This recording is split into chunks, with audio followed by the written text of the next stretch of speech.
Hello, ladies and gentlemen, and welcome back once again on another day of the CMF Community Series at the South Asia. This is the day number 4, the second last day of the playoffs, where from this point onward, every team needs to do something to get those points, to get those positions for themselves, make their way into the top 16. But before heading to any of that discussion, this is Torix with you guys once again on the day number 4 as well, and with me tonight is going to be another caster. We have pushed aside Warden for tonight, and we are introducing you guys to Annie. Annie, welcome to the stream. How are you? Thanks. I'm so happy to be here, and I'm gonna be subbing for my good friend Warden right now because he has some commitments. But yes, this is the 4th day of the CMF Community Series. I'm absolutely so excited. So yesterday, day 3, we started off with a lot of the Group C's not reaching into the top 16, but since they have at least 6 games on their side yesterday, a lot of these teams have finally climbed up to the to being qualified for the finals. Just taking a look at the scoreboard right now, lots of teams from Group C are doing really well, and I'm really so excited to see how these 24 teams will do this day 4. Oh, that's definitely a question, because once again, tonight is going to be the day for the Group C as well. There's going to be a lot of Group C's, almost every single match from the match number 1 to the match number 6. The Group C is a must, whereas they will be changing their fights between the Group A and the Group B. The first 2 matches will be of the Group B, then the second 2 matches, like the 3rd and 4th, will be with the Group A, and last but not the least, they are going to end their day once again with the Group B's against them at that time. And yeah, it is going to be the same, like, Robin format. We're going to see Erangel, Sandhawk, Miramar, 2 maps for the each day. Twice the action that you are gonna see, because it's only 2 more days. Tonight is going to be of the most important one. You're either gonna be going to break some other teams from the competition, or you are either going to be get broken by them at that time. So anything can happen. We all talk about during this segment that PUBG is one of the game where at a single second you can be either on the top or you can be either at the bottom. It's just a matter of factor of one match points that can either make you the king or drag you down from the top position all the way down. Yes, I agree with you there, Torix. And seeing that this is day 4, all the more the pressure goes on to these 24 teams. If you are lagging behind, if you are one of the bottom 6, the bottom 8 teams rather, then it is your time to start grinding your way to the top, grinding your way to getting yourself qualified for the finals. And you only have 2 days left, and especially for some of these groups, they only have a few matches left to really put their name up onto the scoreboard. And so really the pressure is on. It is day 4, and absolutely the prize pool is absolutely crazy. So the playoffs and the grand finals do have different prize pools. So these 24 teams, they'll be fighting it out for a lot. Oh, they will definitely be. Playoffs has a 500 USD prize pool separately for you guys. Out of the 2,500 total prize pool, 500 will be given out to the winners of the playoff. Like, they're gonna have 100 just by staying on the top position on the number 1. Then you're gonna have a $10 each for every single chicken dinner that you can possibly get for yourself at the end of the 30 matches, the 5 days action, the 6 matches each day that you guys play. Then the second number is going to have like $70. The third one is going to have $30 for you. After that, the only matter of factor of the prize pool that you can get from the playoff are those chicken dinners. If you have 2 chicken dinners, that's instantly $20 to your name, to your team's name, in fact, at that time. So a lot is at stake. But we do have to see how today is going to be played, because tonight will be the day where the teams are definitely going to try to like take those top 16 position for themselves, because from this point onward, tomorrow is going to be the final day. And whereas we usually talk that yes, that is usually the day where the teams go and try to maintain their positions rather than going for the fight. So if ever we're gonna see aggression tonight, it's going to be just for today. But I can be wrong. I can be wrong. We have seen these teams do the opposite things that I usually talk about. They go like, yeah, let's put Torix on the table and just go differently on what he said. But yeah, I'm really expecting some fights tonight, Annie. Yes, that's unfortunate for you. Like, I guess you're one of those casters that have a curse. You know, you say one thing That's and true. something else happens. But you know what's really interesting, actually, especially you talked about just not doing what you expected them to do. This Mad Morons esports, they went from 2 points on day one and 0 points on day two. They suddenly have 70 points on day three. So yeah, that was just something that really caught my eye. And it looks like we are on the flight path here in this map, Erangel, right now. So that's going south to north, Torix. Oh, it definitely is going from south all the way up to the north, but the circle is going to take a hard shift towards the western region. The teams from this point onward, the one that actually dropped at the early stage, they are going to face some difficulties because Novorupnoi, Fabulous 4, they are there, and they need to find a vehicle as soon as possible to make sure that when they're done with their loot, they can easily make their way inside of that circle. The entry can be done, but PX, on the other hand, Usman has the Uzi in the hand. 0-kill MVP closes in with the grenade, instantly gets taken down, and that's a confirmation. That is definitely a confirmation by the hand of PX Esports. That's first blood drawn right here at this time. But Osman, you need to reload. You need to reload your gun. What are you doing? Go for the reload. There we go. He definitely did it out. But Star Pinkman into the kill feed. We can see they are taking the fight against the team HORAA Esports. Guy HORAA gets a confirmation. That's T2K versus the team CMF as well. CMF, remind you, they are the teams. They are the names which are right now standing at the top of the chart, top of the table. 52 Esports. So far, they are holding down their fort, trying to hold down the fort. No one from the team PX Esports side. He has a 686, S686. T24 on the other hand has an 1897, the pump action shotgun. But wait a second, within the 3-minute marker, we have seen our first complete wipeout of the team, and that is the team HORAA Esports. On the other side, we might see our second wipeout of the day as well, right in this vicinity. Yes, 52 Esports, they have lost 3 of their players, Annie. Wow, so early on in the game, and we already see an elimination of a whole team. So that's just what you said a while ago.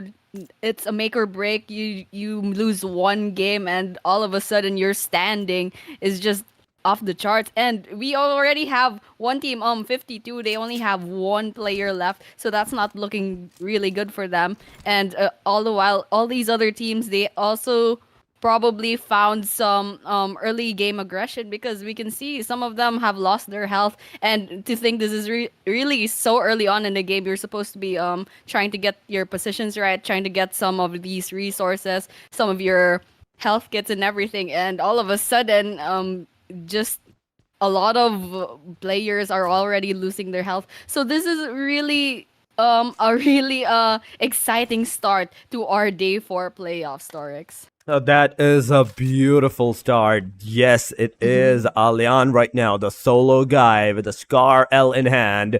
And in front of him is a complete destructive team that has taken down his 3 players so far out of the equation. And they are kill hungry. They are here with the elimination hungry. Osman has 3 elimination. He did a 1v3 on the Team 52 Esports so far. But here we go into the kill feed. Once again, we have Sus Exoxy showing up their name, getting some knockouts on their side. Fims is right now on her knees. Hunter, RF, the 2 players that are right now surviving, they have to do something not only to go and revive Fims up once again on her feet, but also take down these casualties from the team Raw Esports side. Do some equilibrium on these players. Nova goes on into the different room. Hunter is trying his level best, but as soon as he peeks, that's an instant headshot from Nova's side. It's over for another team. That is the team Sussex Oxy. Wow, already just looking at the time running in the game, it's only 5 minutes, and already 2 teams have lost their place in this game. So that's 50 boots remaining left in Erangel, and there's only 14 teams left, and it's so early on in the game. So, and a lot of these teams also, 52 only having their one player left. Speaking of which, Alian loses their life, and that is one less team left in this map. Oh, that definitely is the case. Another team gets eliminated, and now 3 teams, HORAA, Sussex Oxy, and 52 Esports, have lost their life in this match. But Reflex going around with the S12K. He makes one connection. He gets the player down, but 686 right in front of his side. 14 bullets, only 14 bullets into the gun. He needs to reload this S12K, but before he can do that, from the backside, T2K takes him out as well. It is another elimination. The team CMF that still is the top of the table team has finally been eliminated. This gives enough chance for the rest of the teams a good try to increase their points and make that difference a little bit less. Try to get more than 100 points, get together to the team CMF, because so far they are one of the few teams. They're out of the 2 teams that have secured 100+ points so far. I agree with you right there. And of course, these 16 teams, they're out for blood. It's on fire just so early on in the game. It's less than 7 minutes into the time, and already I believe there were 3 teams eliminated already. And surprisingly, just looking at the scoreboard, the top 2 teams in this game, they've already been eliminated, so that's a surprise. But that's going back to what you said a while ago. You know, one game can really change everything. It could literally knock you off right from where you stand in the scoreboard. So right now, Halal Esports kind of camping around here, while MME has control over this location in a bunch of houses. So, grenade in hand, let's see what will happen now between MME and Halal Esports, Torix. Oh, we definitely have to see that, because at Pachinki, Halal Esports versus MME, Mad Morons Esports, they are up against each other right now. Both parties, both team knows exactly where the enemy side is. The grenade goes over, but oh no, Extreme is definitely going to be the one getting knocked out by his own grenade.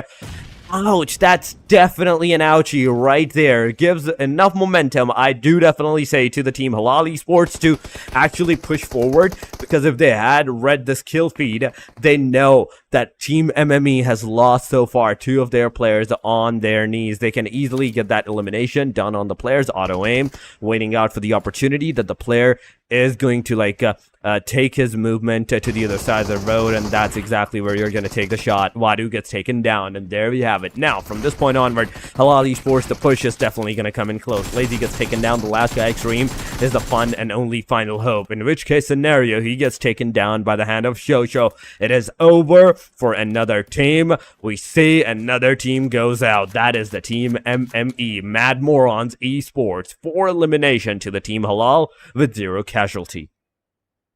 Wow, that's absolutely amazing performance by Team Halal right there. And all the while that was happening, actually, we can see from the kill feed, there were some off-screen kills. So there were some teams that were going at it, while all the while Halal and MME, they were also having their own team. So meanwhile here, DRS Gaming probably has information on where PX is. So let's see what their squad is going to do. Will they try and will they try and contest this area, or will something else happen? Will PX absolutely wipe out DRS instead?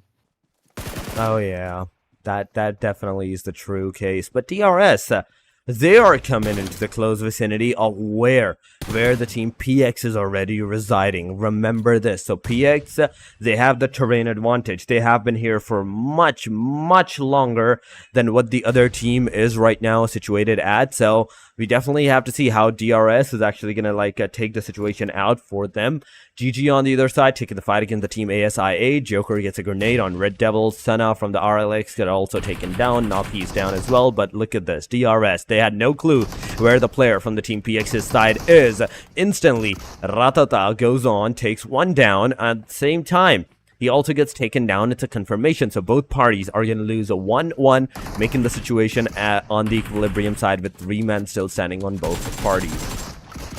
And it looks like the gunshots aren't over just yet. Inside this house, we're gonna have some shots being fired, but no one going down until now. Sleepy goes down in the hands of Feb4 off screen probably. And all the while, another skirmish is going on, but grenades flying in to where DRS is. All the while, Flashes, the lone member of PX in that area, is trying to get some kills on his side. And all the while, some other off-screen kills right here. And it looks like no one else is going down just yet in this area right here. And the circle is closing in, so they will have to choose whether to try and rotate into a safe area, or will they try to get those kill points in the bag.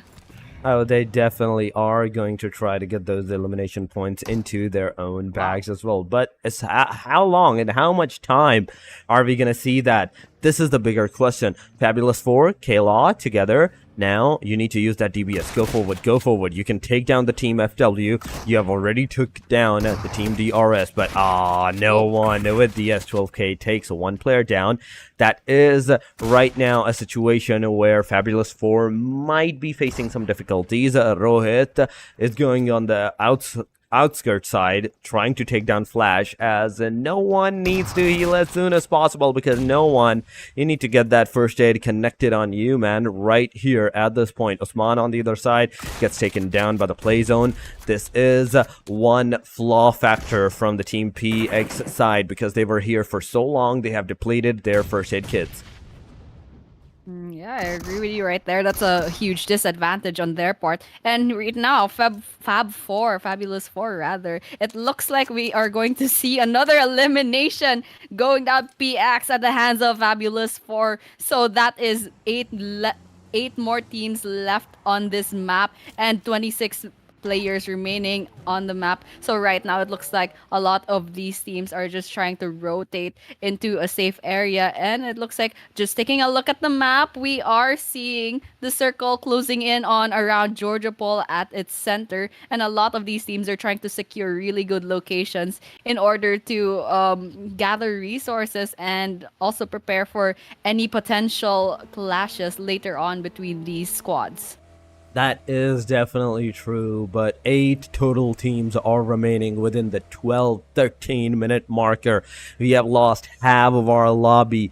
GG down to the last player. Fabulous 4 for elimination. All the 4 players alive. INIMICAL Mong so far. They're getting some shots by the hand of T2K, but they are successful in getting out of this area and disengaging the fight. This is a good thing. 8 total teams, 25 total players. HALAL ESPORTS 4-man. Star 3-man. T2K 4-man. INIMICAL Monks 3-man as well. And there is the team Raw with the 4-man alongside of Fabulous 4. So there are 4 different teams with 4-man standing. Then we have 2 teams with a 3-man RLX. In the midst of that, just a duo, and just GG with a solo player. T2K closing on. Look at this. INIMICAL Monks losing another one of their players. That's 2 down. Down to the last guy. It is INIMICAL Monks is right now struggling, but the team Star coming in from the backside of the T2K. Can they get some shot connected? Can they get some players knocked out in the vicinity? The answer is no, because T2K has successfully driven off the team Star at this point.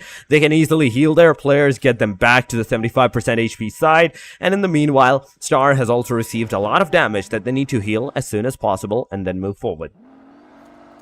It's looking really good for T2K right here. Already 8 kills within their team, and they also have the resources to go aggressive for the rest of the game. And although I hear Star trying to do a little reset, because as you said, they need to do some healing as well, and they did lose 1 member, and they have 4 kills into their name. So right now here, T2K takes down Shahir in this one gunfight. It looks like it's not over just yet. T2K loses 2 more of their members, and now we can see right now what's happening right now, Torix.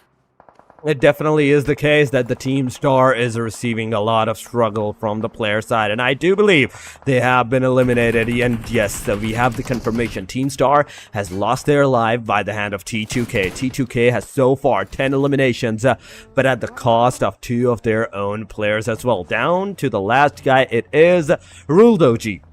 You need to do something from this point onward. You are the only hope, the final hope for the team. It is the final destiny of this guy, and it's over. Nova from Raw gets him out of the equation. Another team goes out. We are down to the top 6. It is 10 eliminations. T2K goes out on the number 7, just receiving 1 placement point for their team. But HALAL ESPORTS, they are one of the equationist team that have 4 men standing. They have 4 eliminations so far, and they are in this group so far on the number 4 in the overall ranking.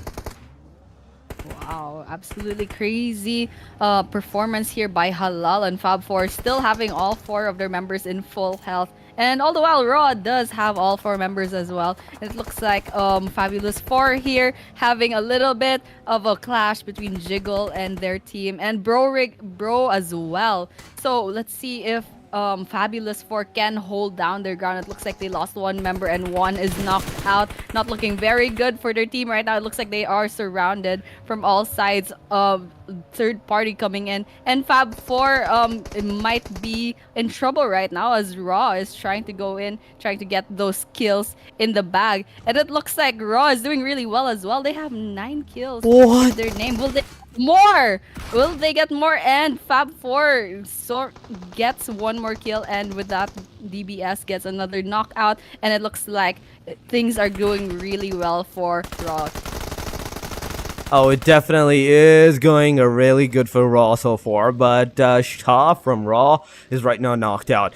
Bror and Jiggle are the only 2 hope, and Fab 4, they are out of this match, out of the equation. That's 2 more elimination that Team Raw is gonna have for themselves. 11 total elimination, ladies and gentlemen. This team is going for the domination after the T2K.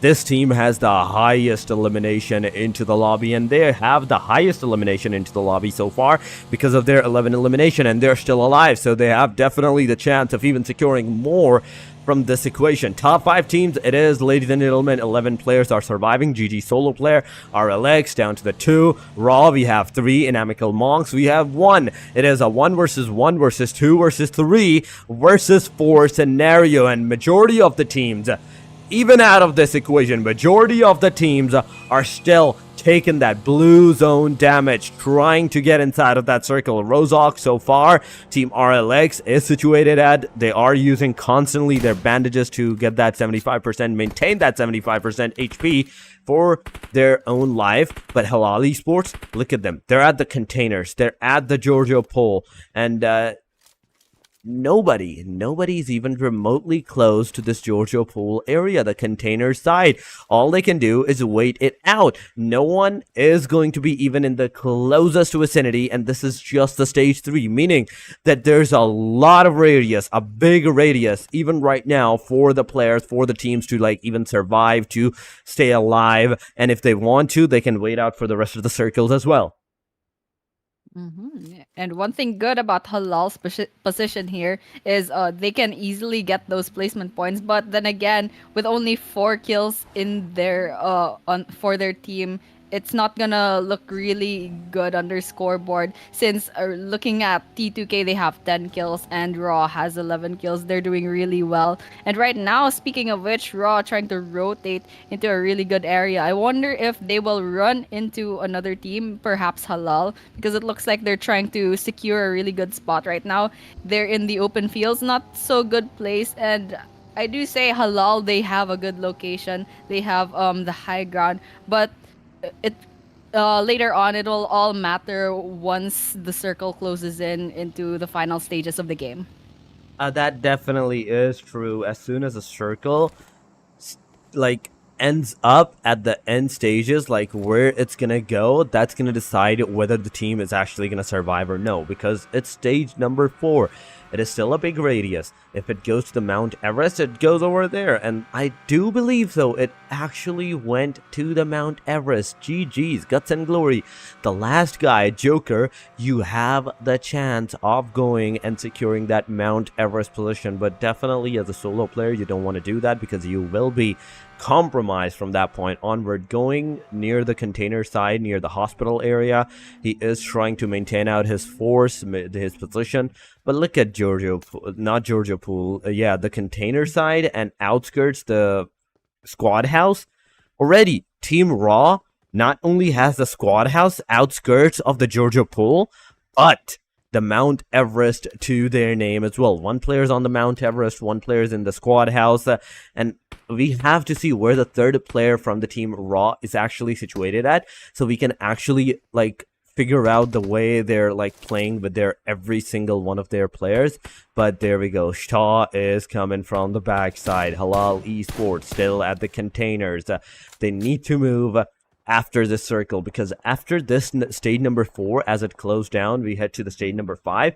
Then everybody is going to face the difficulties. Everyone is definitely going to be facing the wrath of the circle, the wrath of destruction at this time. The GG Guts and Glory Joker closes in. A grenade goes over his location. He throws one, but before that grenade can hit, our legs make short work of him, and it's over for the Guts and Glory as well.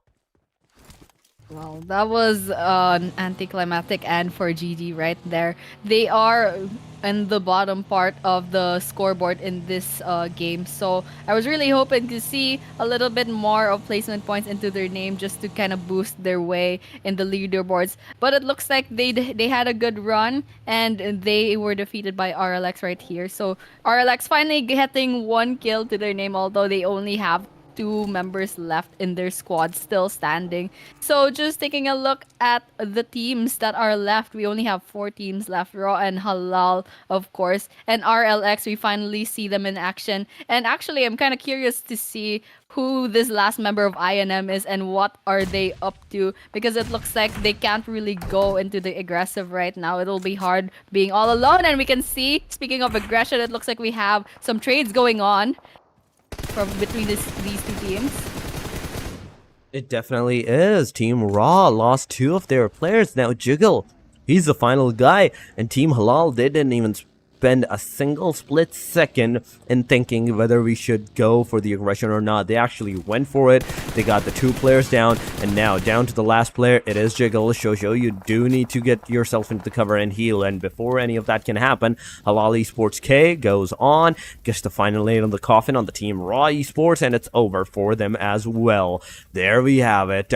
Team Raw, 3 players still alive, and there we go. Halal Esports with 4 players, 7 elimination. Raw gets eliminated. Those 3 players that were surviving, they're no longer into the game. It is a 4 versus 2 versus 1 scenario.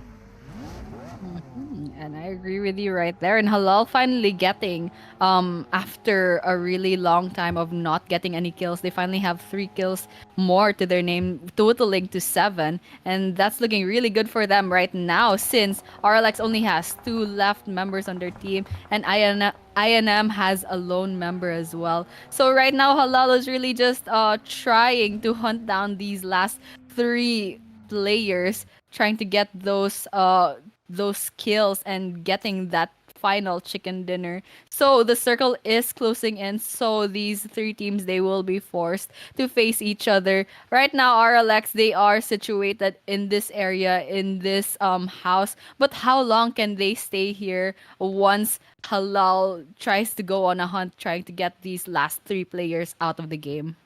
Yeah, that definitely is the thing, how they're gonna do that, how the Team Halal is actually gonna go and force the Team RLX to get out of the equation as well, because so far Halal has the best chance of getting that chicken dinner. Nonetheless, RLX, they can hope to wait it out, that they're the only team alongside of INIMICAL Monks that know that, yeah, it's at least a 3 versus 3 either, or it's a 4 versus 2, whatever the case is. But RLX, they have a chance. They know exactly that they just need to hold down the fort, let the solo guy that's alive, INIMICAL Monks, that is alive, to get them eliminated. But oh, what am I saying, Team RLX? They're actually going to take that fight against the Team Halal Esports. 1 player, that is Ahe, gets taken down. K, auto aim, and Shosho. The guys that are still alive, they are trying their level best, but it's a beautiful elimination. Team RLX instantly depleting the number of players from the Team Halal Esports. Now it looks like RLX has a really good chance now that this has become a 2 versus 3 since one member of Halal has been knocked down. Actually, they are off of the equation right now. So, Halal, what can they do? They have the information, they know where RLX is, but it looks like right now Halal SK is rotating away from this area. So, I wonder what the plan of Halal is now that they only have 3 members left. It looks like RLX, yes, they do have a chance, but they still have one less member than Halal. But the information that they have, plus Halal being out in the open, Halal does have a chance of being eliminated by RLX. But all the while here, Inimical Monkeys, the last member, so just watching these two teams try to out eliminate each other and try to get that placement points in the bag for their team. Oh my god. Oh my god. Oh, It is a 1 versus 2 versus 3.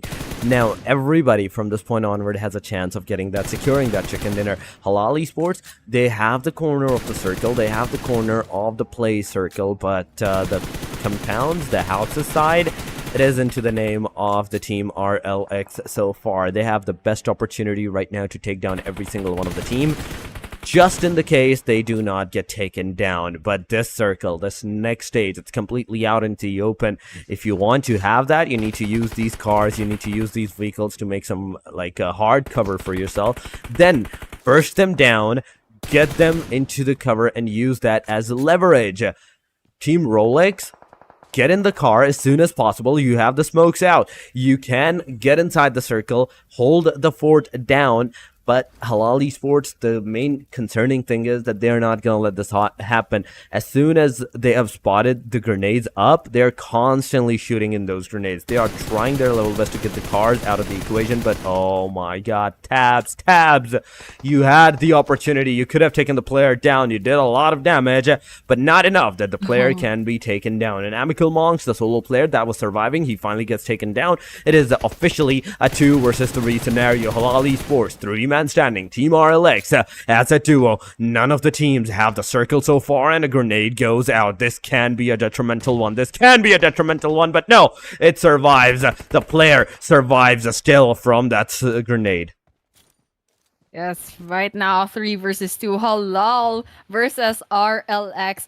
Right now, Halal hiding behind this green car, this green sports car, absolutely gorgeous. But right now, RLX and Halal, they're just trying to shoot members, and it looks like they knock down Thabs. Now, RLX, it's a 1 versus 3 with one knockdown. What will Halal Esports do? It looks like they are on the hunt for the last member for Destroy, and car going in, and 1 versus 1. It looks like XOXOX does get knocked down, and it looks like this Destroy is destroying. Wow, Halal in the end gets the champion of the match, gets that winner chicken dinner after that exciting 2 versus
top.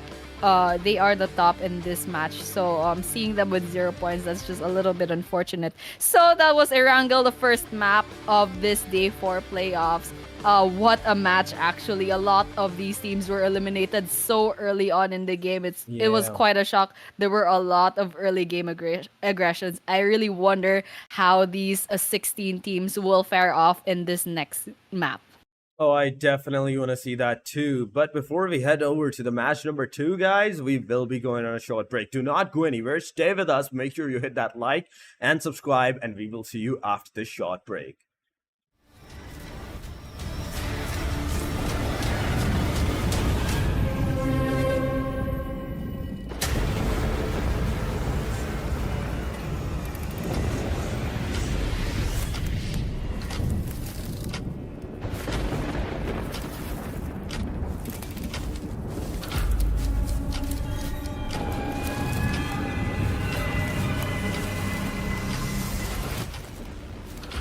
These seem like werewolf experiments.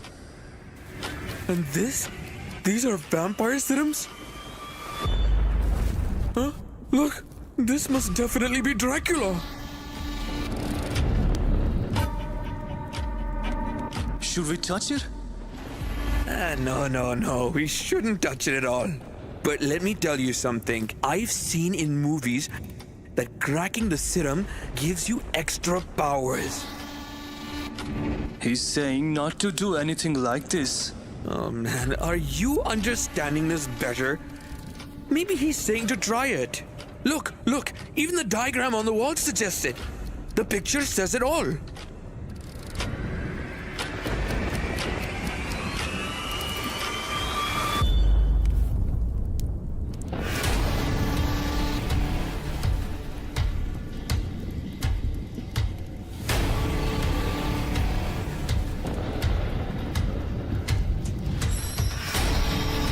I have returned.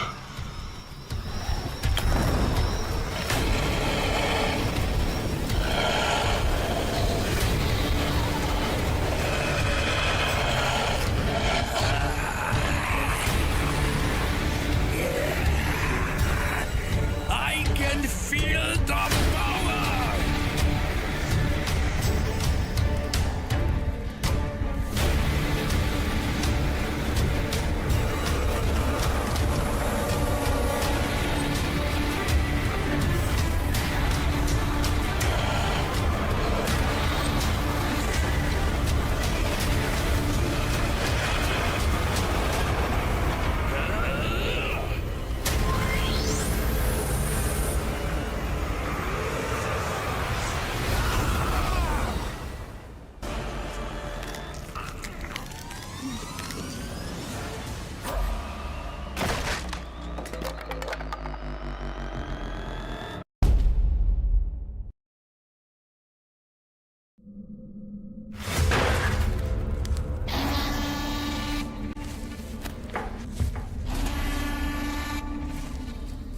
Bro, Zelmi? I'm really scared. Yeah, man, don't be scared. I'm here, okay? Ah! You were saying you're so brave. What happened now? Man, what is this lone survivor guy even saying? He doesn't even have subtitles. I think he's saying we shouldn't have opened the book. Lone survivor guy is the most intelligent among us. I'm sure he's asking us to open the book. By the way, what is this? This thing seems very valuable. Give it to me. You'll break it. I can break girls' hearts, bones of enemies, but not this. I'm sure I go. Whoa!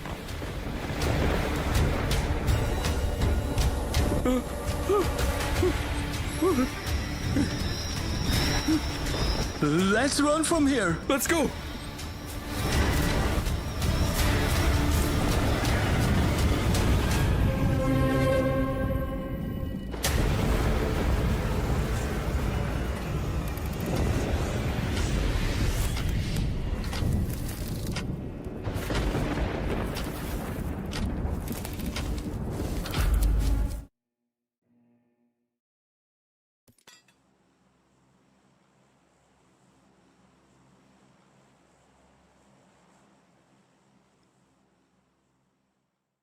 Hello, ladies and gentlemen. Welcome back once again to another day, another start, once again to the match number 2. But before we head over there, because I know you guys saw the teaser, you guys saw the plane going around, and we're gonna let you think for a second on where it went, where it gone to. But yeah, this is Torix, and with me once again it is Annie for the match number 2 as well. We are back, Torix, and we are now moving into game number 2. And looks like the game has already started. So let's not waste any more time. We are here in Sanhok, and it looks like I don't really dig this flight path. It's very biased towards the west side of the map, and it just leaves you with very little choices as to where to land. And of course, once again, I do not bet on this circle as well. It is in the northwestern part of the map, giving these 16 teams, Group C and Group B, very little choices as to where to land. And we can already see some eliminations going into knockouts from Raw already. But still 16 teams still standing, and it looks like one more member from Raw. Raw! Did they just get eliminated, Torix? They did. They're Wow. the first one to get eliminated at that time. They're the first team to go out. But now, from this point onward, it is like, oh my god, the Raw. They got the 10-11 elimination in the previous match, and they're the first one to get eliminated. This is going to be a big call for them. But ASI8 taking the fight against the team MAFIA. That's a beauty. That's a beauty shot from the Scorpion, getting that confirmation on the players. ASI8 closing in. That's 4 elimination to their name without a single delay, without even a single casualty to their side. 2 for Naki, 1 for Red Devil, 1 for Fullock. Victor needs to get that revival as soon as possible for himself on the other side. If you're talking about the team CMF, Reflex is on his knees as well. Suspect Zoxy closes on with the M416. They couldn't get Sharp down. Sharp takes down the player. Backside, Fims gives a beautiful cover, and CMF now with a 2-man party only, they are trying to close in. Fessel is on the right side near his knocked out team players, but Fims has some other business to attend to. On the backside, you can already see one last player of the team, CMF, that is Knight, is also in the close vicinity. He gave out the call that Sussex Zoxy Fims has S12K. A beautiful shot connected on the players. Now Fims, you do need to use these 12 bullets to get the player down, but 1897 strikes through, gets the player down. It's a confirmation in a split second where Team Sussex Zoxy had 4 players standing. Now they are down to the very last player. Oh my god, RF goes down, RF goes over, takes the player down as well of the team CMF. It's a 1v1. It is actually a 1v1 right now, but Knight versus RF. Knight versus RF. Who's gonna win it out? Because Knight is cooking the grenade. It can be detrimental for the player. RF, you do need to stay into the cover side area. The player is once again using the grenade, using the throwables at your service, at your position, and it's over. CMF wins it out just with a single casualty.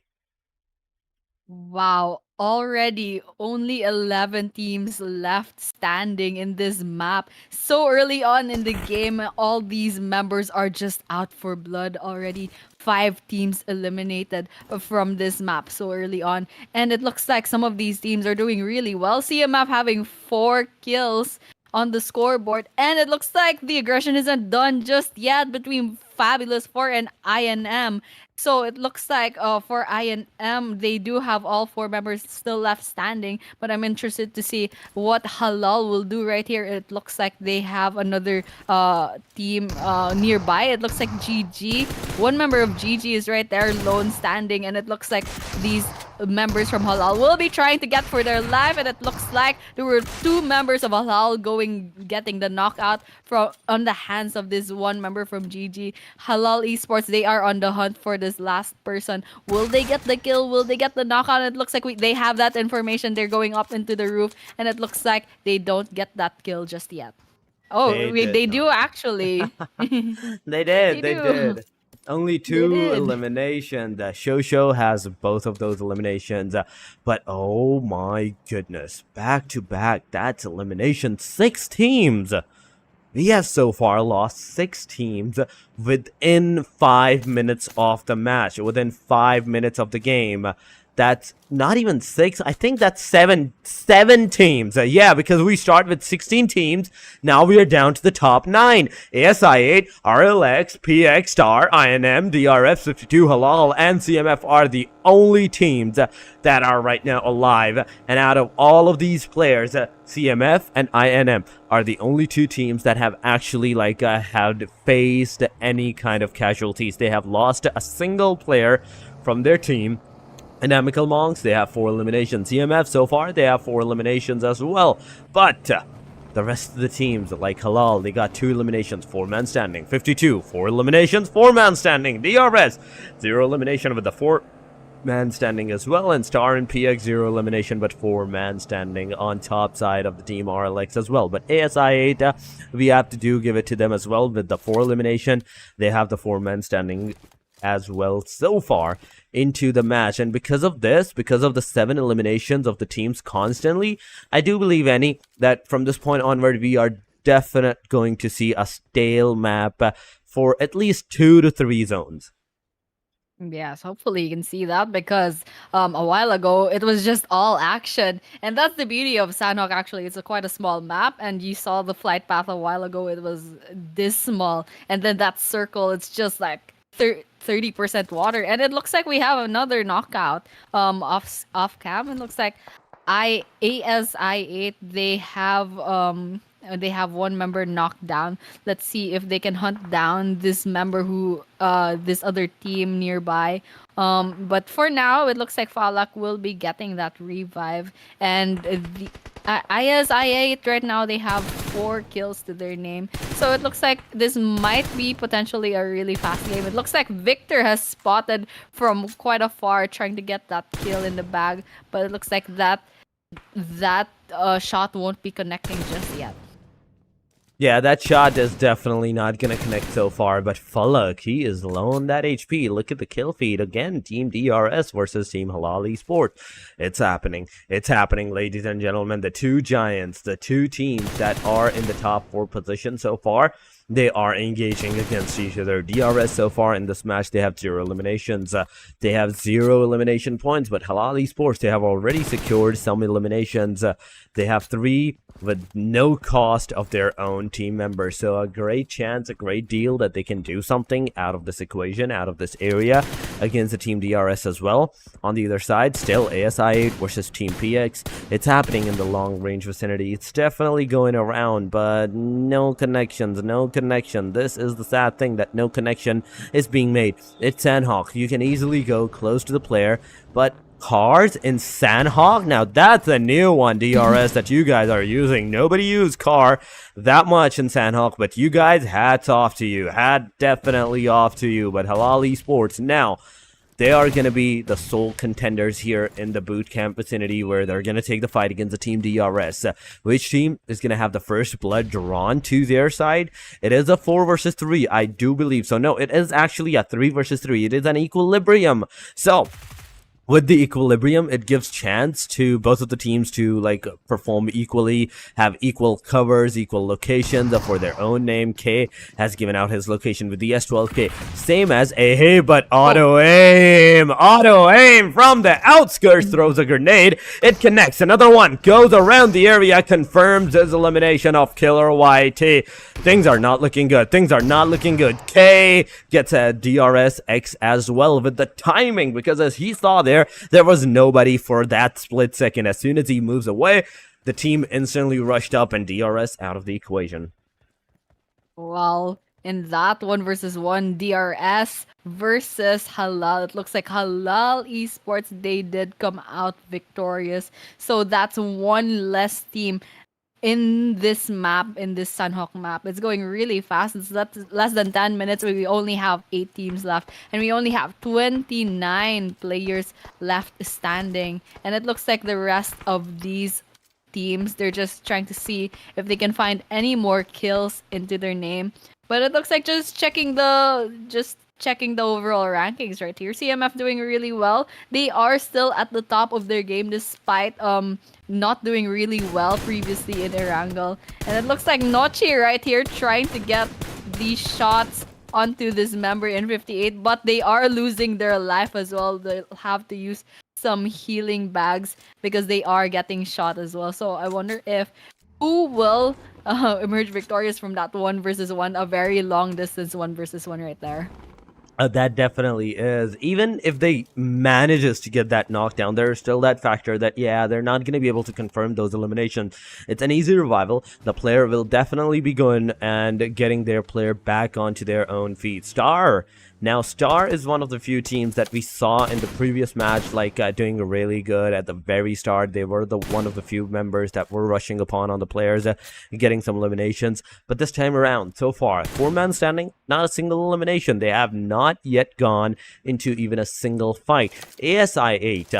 We usually see them getting eliminated at the site, at the Hatin area where they are situated right now.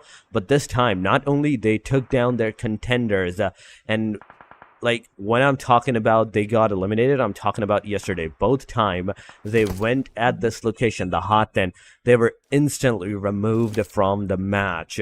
They couldn't survive against the team, but this time they made the equation to their name. The first one, but Falak, you beauty, Wow. you sneaky guy, comes from the back, gets the player down, instantly going with a peak fire of DS12K, getting that second player eliminated. Team PX, that's definitely going to hurt for you guys. Wow, Ooh. Falak right there. And PX was none the wiser. They were just taken from the back. Falak right there getting those 2 knockdowns. That's amazing performance.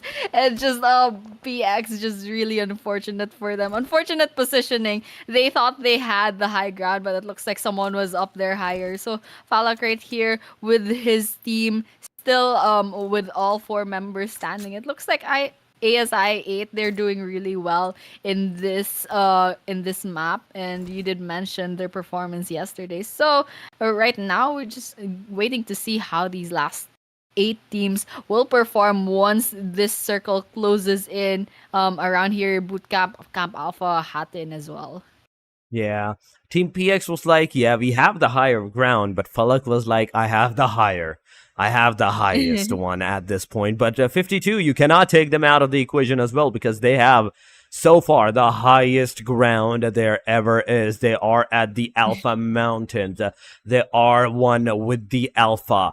So, judging from their position, not only they can take down the team ASI 8 if the team ASI 8 even decides to move close to that area, open into the vicinity, but also the team PX as well, because they have vision on both of those teams. Just look at that. T24 also looking at the compounds where the team PX is situated at. So in any case, at any time, there can be some casualties that might occur around the perimeters. All they need to do is hold down the fort, stay connected to their team members. The shots are going around the area 6 times to the full prone down spray. Not a single shot gets connected. PX on the other side. Flash is super low. The clothesline is INIMICAL Monks. INIMICAL Monks takes one down. It is last to the Osman. Right now, Osman low on that HP. S12K gonna strike through, but it's not gonna take the player down. And right with this, INIMICAL Monks is gonna not only take down the team PX, but also survive with the 3-man standing. Naruto was the only guy that got out of the equation.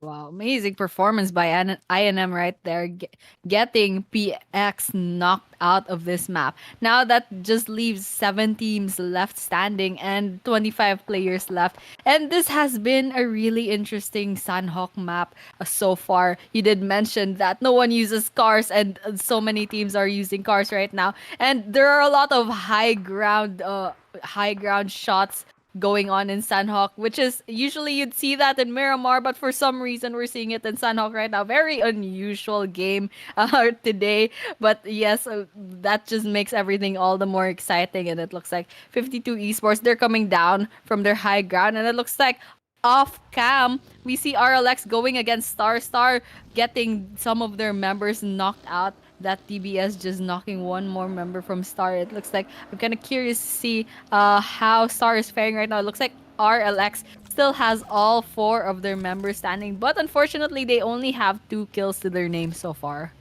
They definitely do. So far has only 2 eliminations to their name, but 7 teams, 7 total teams are surviving. That's a very, very low number in comparison to the teams, because this is just the stage 3. There is still a lot of radius around the perimeters, around the compounds that the teams can actually secure. And I was expecting more teams to be alive, meaning now with these 7 teams, it will give some time for the players to hold down the forts, but Team Star is constantly getting taken down. It is up to the pink man, the final guy, that is all around the areas to hold down for the players, make sure that the survival is in the truest form.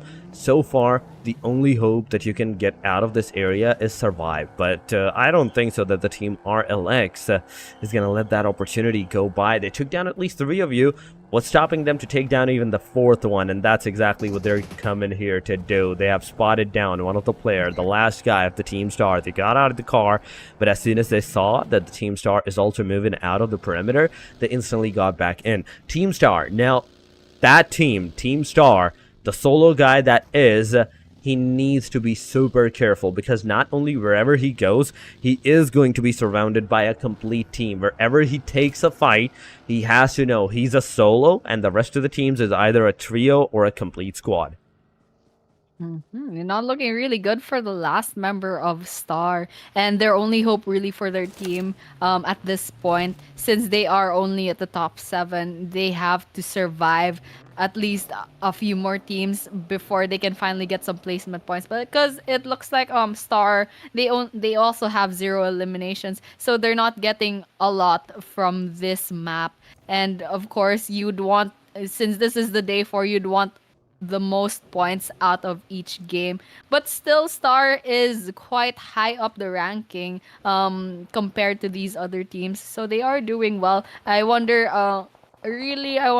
how this last member of Star is gonna fare, but it looks like the rest of the teams, they're doing really well. They have either 3 or 4 members still left standing. It looks like some of these teams are doing really well, and it looks like CMF has spotted RLX.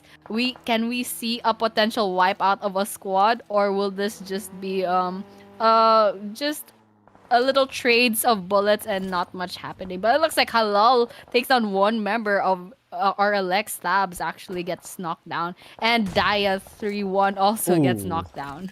Oh, Thabs losing their life as well, and it looks like Fashal gets knocked down. It looks like RLX actually loses 2 of their members. There are only 2 members left, and Halal right here is still on the hunt for the rest of these members. Oh, they definitely are on the rest, for the hunt on the rest of the members, but Naki on the other side taking the fight against the Inimical Monks. That's 2 down, that's 3 down, and I think that's all over for the team Inimical Monks. This is a confirmation? No, it's still 1 more alive, I do believe so, on the Inimical Monks, because the number of the teams is still down to the 7. We are not seeing the 6 total teams alive, but 18 players into the game. This is a small number. RLX down to the 2 last players as well. They're getting chased down by the team of CMF at this point, and the only thing that they can do is get out of this area, getting into the muscle car. But Pink Man, are you going straight to the den of the tigers? Sana getting taken down out of the car. Wow. Destro's car is about to be blown as well into the smithereen, but Pink Man wants to at least get that confirmation on his player that he got the knockout on. He knows what's at stake. He knows that he needs to survive as long as possible for as much as possible. 25 seconds before the stage number 5 actually closes on. And Destro, he's just also chilling over there after losing Sana. He is also yeah, I'm the last player. I'm not gonna make any hasty move, because if he does, there is also a 50% chance that he might be on the receiving edge of the circle, at the same time with the bullets. It's just crazy right here what Pink Man is doing right now. They are all alone, but they still have 1 elimination into their name, and just absolutely crazy. What is Pink Man doing? It looks like they're in a little bit of a trouble. Their car is underwater and he will have to swim. And then that's not looking really good if there are any members, any other teams surrounding them. Actually, INM also has 1 member left standing. RLX as well. ASI ate a little bit of a trouble. 1 member getting knocked down and actually losing their life as well. But they do have 99 kills left. And it looks like Nochi right here trying to get some kills. over there from the other side against Team 52. And it looks like we can see some eliminations going in, some members of 52 going down in the hands of these members from ASI 8. Oh yeah, ASI 8, 11 eliminations so far into their name. Team RLX, they're definitely close to these guys as well, but you are looking at the wrong angle, Victor. You are looking at the wrong angle, sir. 52 Esports, your rookie MVP, gets taken down by the play circle. Also, Team RLX goes on the elimination side on the number 5. They go out. We are down to the top 4 teams. The 10 players are remaining. And at the same time, it is down to the 1 versus 1 versus 1 versus 3 versus 3 versus 3. So there are 3 solos and 3 trios. But Pinkman goes out. It's another elimination. Another team gets a completion on them. ASI8, HALAL, and CMF. The only 3 teams that are alive, they're all a complete trio. 3 versus 3 versus 3. Whosoever is going to go forward to get the players down is definitely going to be the victorious one. But I love the fact that CMF and HALAL both have the circle for themselves so far. And it looks like CMF and HALAL, they are in this bit of a clash. They are in this skirmish because they have information on who they are. And all the while, Knight actually here, I think they have information on ISI8 as well. So it looks like CMF, they're actually halving their squad. One going against ASI8 and one, like another half going against HALAL. And it looks like right here, Knight is in a bit of a trouble. They are knocked out and it doesn't look like they will be reviving soon. Nochi gets that knocked down. And it looks like Nochi gets knocked down as well in the hands of a member from CMF. So it looks like there are a lot of members. CMF only has 2 members left in their name. And it looks like we can see that ASI8 gets eliminated. Now this is between HALAL and CMF. The last 2 members standing over here in Sanhof. Who will emerge victorious from these 2 teams? So far, I can believe that HALAL Esports might take this lead out of the Team CMF side. HALAL, if they can do it, I think they actually got the first match of winner chicken dinner too, and judging from the way that they are actually playing, this is also their match. Sharp X is the final guy, the only guy that is right now standing. He has a grenade in the hand. Can he throw it up? Can he get the knockout on any one of the players? The answer is no. He wakes up, he gets up, he takes 1 player down. Instantly, a confirmation ensues before he gets eliminated as well. That is the winner chicken dinner to the Team HALAL Esports side this time around. A good game. Very well done by these guys. A really good performance going around. Not only that, they also managed to get some decent eliminations. HALAL Esports, I do believe so. They have 6 or maybe 7 eliminations to their name before getting that chicken dinner for themselves. Meaning, instantly, they got the chicken. That's 10 more points. That's 10 points plus to their already accustomed 7 or 8 eliminations. Yes, HALAL Esports has been doing really well, and I believe they did get that chicken dinner in the previous map as well. So today is definitely HALAL Esports day, but still, this is 2 out of 6 matches. I'm really excited to see how these other teams will try to come back from this. And this Sanhok map, that was really, really interesting. A lot of these teams have done really good performances. CMF especially, and of course ASI8, they did perform really well. They made it up to the top 3, I believe, if I remember correctly. But still, congratulations to HALAL Esports for getting their second chicken dinner for this day 4 series for CMF Community Series. Yeah, that is the second chicken dinner back-to-back that they're going to have into the day number 4. 2 out of 2, they are going 2 out of 2 in the game number 4, in the day number 4 matches. But yeah, Sanhok is done, Wrangle is done.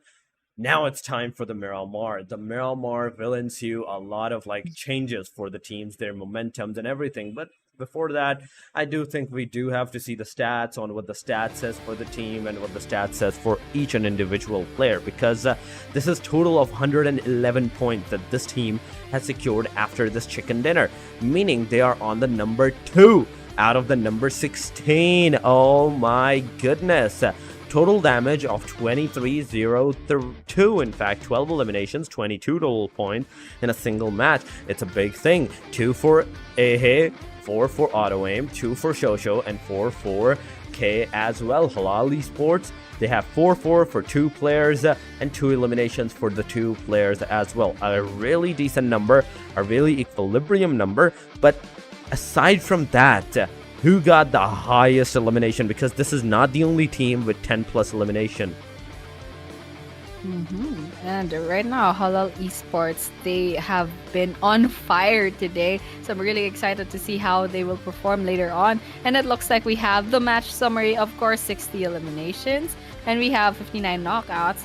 Total healings of 5,254, grenade eliminations 9, assists 43, and unfortunately we saw 0 vehicle eliminations, which would have been interesting to see. But now we have the head-to-head between Halal Esports versus ASI8. So it looks like ASI8, they actually dealt more damage than Halal right here. So for Halal, we have 2,302 and only and they had 2,599, I believe, for the side of ASI8. ASI8 Noki getting a damage of 1,288 and 7 eliminations. That is absolutely a crazy number. That is 7 whole eliminations. And coming in on second, Falak. Falak, I remember what you did in that previous game. You had 5 eliminations to their name. Esik from Halal gets 4. Auto aim from Halal as well, 4. And the last member 4, they have 3 eliminations. Oh, they definitely do, but this is the match ranking. 22 points for Halal, 19 for ASI8, CMF with 13, INIMICAL Monks with 8, 52 with 7, 6 for GG, RLX with 5, alongside of Star, T2K with the 2. But oh my god, this is getting me excited because on the first chart we are seeing 2 points, meaning there's going to be a lot of players maybe with the zeros, but I'm actually wrong. There's a lot of players with the 1 DRS, Fab4, Sussex, Zoxy, HORAA Esports, and PX all managed to at least get a single digit to their name. But two back-to-back chicken dinners. That is Halal Esports for you guys. 19 for the first match and 22 points for the second match of the day, number 4. They did a really decent job. But now it's time for the match number 3. That is going to be of the Miramar, and how the Miramar is going to be played. This is a bigger question. How the teams are actually going to go forward with that, and how they're going to play it off for the teams. This is going to be a bigger question right now. But before we head over there, before we head over to the match number 3, the half timer of our today's segment, we will have to go for a short break. Do not go anywhere. Stay here, stay connected. We'll be right back.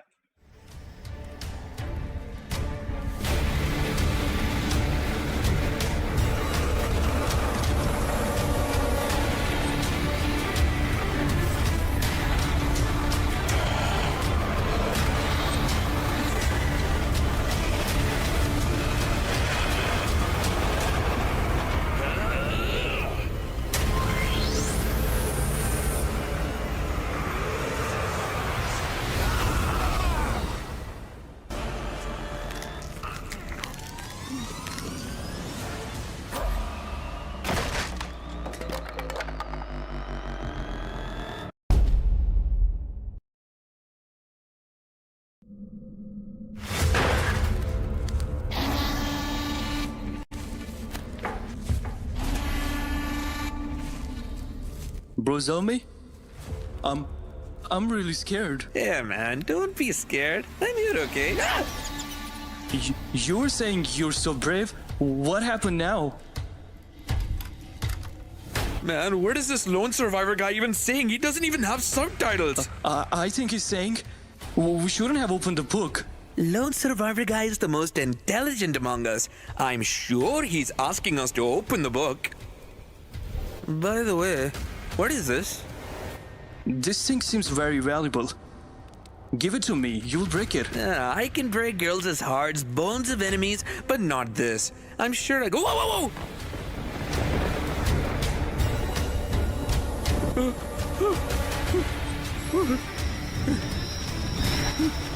Let's run from here. Let's go.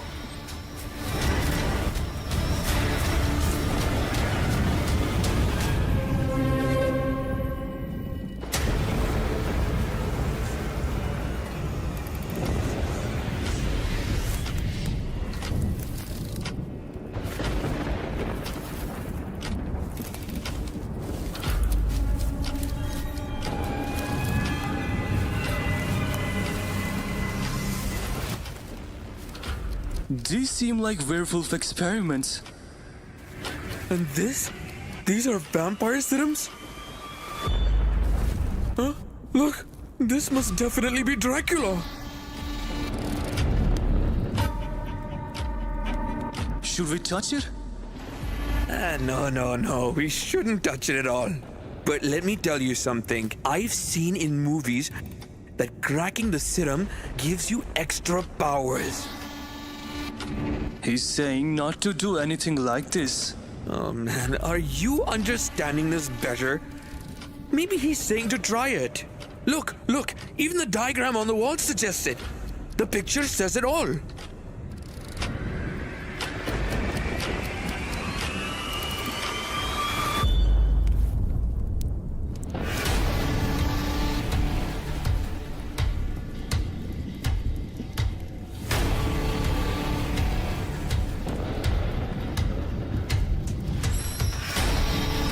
I have returned.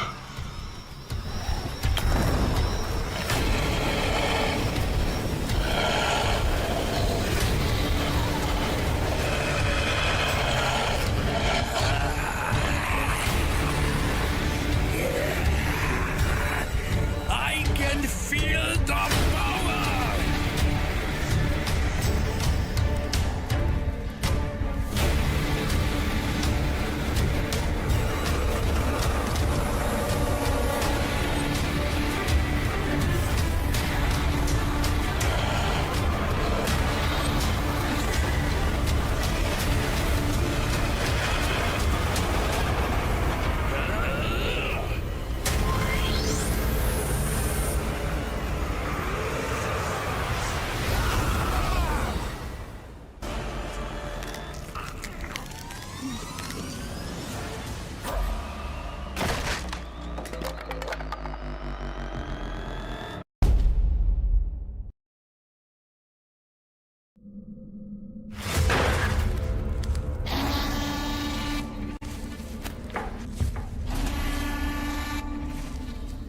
Bro, Zelmi? I'm really scared. Yeah, man, don't be scared. I'm here, okay? You were saying you're so brave. What happened now? Man, what is this lone survivor guy even saying? He doesn't even have subtitles. I think he's saying we shouldn't have opened the book. Lone survivor guy is the most intelligent among us. I'm sure he's asking us to open the book. By the way, what is this? This thing seems very valuable. Give it to me. You'll break it. Yeah, I can break girls' hearts, bones of enemies, but not this. I'm sure I go. Whoa!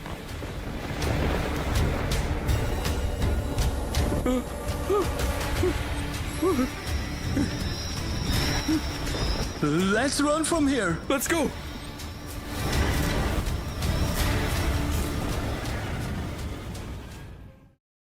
We just witnessed something amazing in those past two matches. Back-to-back chicken dinner from Halal Esports. Once again, this is CMF Community Series South Asia, Day 4 of the playoffs. We did see Match 1 in Erangel and Match 2 in Sanhok. And now we are moving into Match 3, Miramar. Once again, these are your casters. My name is Annie, and with me tonight is Storix. Thank you so much, Annie, for the warm welcome. And yes, it is going to be the halfway point of the day number 4, guys. The third match is about to start. And after this match, we will be done with the half of our day. Then again, it's going to be a mirror matching of Erangel, Sanhok, and the Miramar after that. So we definitely have to see how the teams are actually going to perform on that and where they're going to take their momentum from that point onward. Are they going to play like this, like aggressive that they are doing right now in the first half, and they're going to slow it down onto the second half, or it's going to stay like that the way it is, the same way? So one thing that we do really have to know is what's going on in the team mind. Everybody wants to take that fight, but nobody wants to push for that. That we have seen time to time. Not in the Sanhok match. The team actually did push. The team actually did took that fight against all of the enemies surrounding their areas. And I do believe so. I do find that comforting for so many of the times. Such a big time. Because this should be the mentality for every match. I'm not talking about Miramar. No, Miramar, you can take it slow. You can take it slow, yeah. But for Sandhawk and Erangel, the only mindset that you should have at this point is that you should be thinking of how to handle the situation that's going to be in a distant future. That's going to be like in a moment or so. You should head what the other team is thinking and how you can tackle them if you do get against them with a face-off. Yeah, I agree with you right there, especially for Sandhawk, which is quite a small map. You have to think quite ahead because that match can go really fast. And as well for Erangel, but right now we are moving into Miramar, so that might be something different. It's a quite a big map, so you have a lot of time to gather those resources and secure those locations. So let's just see how these 16 teams, that would be Group C and Group A, 16 teams going at it in Miramar. How they will fare, how will they perform?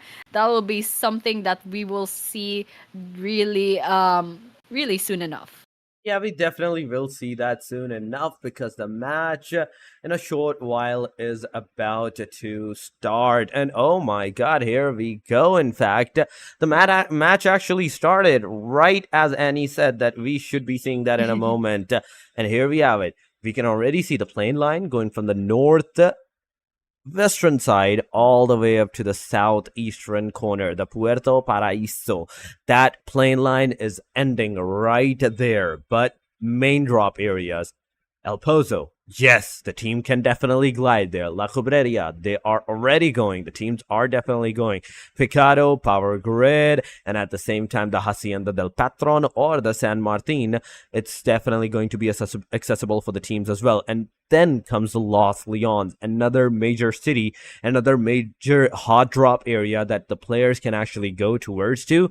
It's also accessible for the plane line as well. So overall, this plane line did cover each and every single hot drop areas, but those areas like Valle del Mar, the Petrona, or the Chumacera, it has not done that. But it's Miramar, Annie. It is Miramar, and the only thinking that every team should have in their mind right now, the thought that they should have, is where to find a car first and foremost. Yes, I absolutely agree with you right there. If in Sandhawk you don't need a car, and it's actually quite discouraged because they're quite loud. Here in Miramar, it is a huge map, so you do need to secure that car just in case you need to rotate if ever the circle is not in your favor. And it looks like we already have a knockdown on the side of A1 Esports so early on into the game. Will they revive this one member from A1? And it looks like that will be happening right now. So it looks like we won't be seeing a very, very early on elimination from a player right here. So that was quite different from the previous games where so many teams are already eliminated so early on. And it looks like we have some early game aggression, but no one is going out just yet. We still have 62 players left in this map. Yeah, from 64 all the way down to the 62.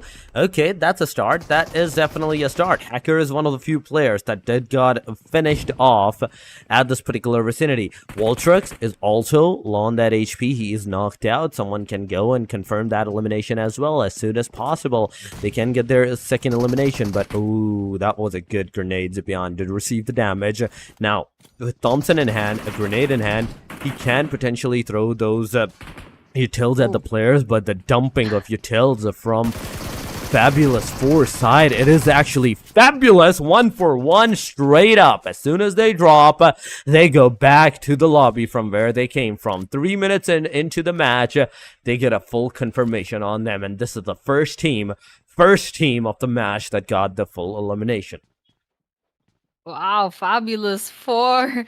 Absolutely fabulous performance right there. That was a clean wipe out of that one team. And they all have 1 eliminations each to their respective players. So now right now we only have 15 teams left. and it's less than 4 minutes into the game, and we saw some knockdowns, but it looks like not much happening anymore. So maybe this one member from OG who was knocked down, they will probably get revived soon enough. And it looks like, of course, 141X gets eliminated off the map.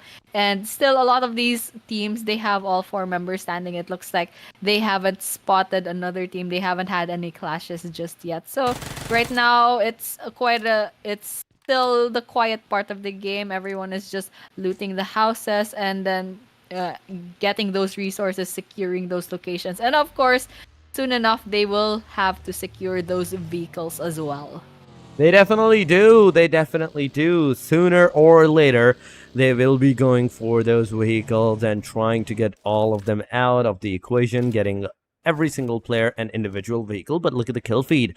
T2K, somewhere around the perimeters of this map, they are taking that fight in which they are getting the knockout on themselves. I really want to see what the T2K has in mind, has in store in this game. Last match, they did do a phenomenal job. 10 eliminations, I do remember that, but can they do it again? Can they do it in Miramar 2, where the stakes are really high but the pace is really slow? Sleepy in his Lamborghini going around the perimeters trying to find out the players, but no, not only he's not gonna find anyone, he's also gonna like face the wrath of the ridges, where his car is definitely gonna get towed, but his health too, and he can do nothing about it. He can't shoot at the ridge. You can't surface level the ridge. But, ooh, that's some fancy going around DRS. They went to the Hacienda del Patron and the San Martin area, in fact, and they actually got that golden Murado out of the garage. The only single car, the paper car, that is not only the luxury but also a paper one as well. But oh my god, they're not only showing it off, but they're also making sure to use that to get the leverage of the eliminations. They took down one of the T2K's players. That's 2 players from T2K down. Killer YT has a grenade in the hand. He's gonna throw it up, but the player Killer YT is so totally out in the open. He gets taken down. An instant confirmation from 2 players. Gadu and Kanza comes into the place, and DRS loses one of their players as well.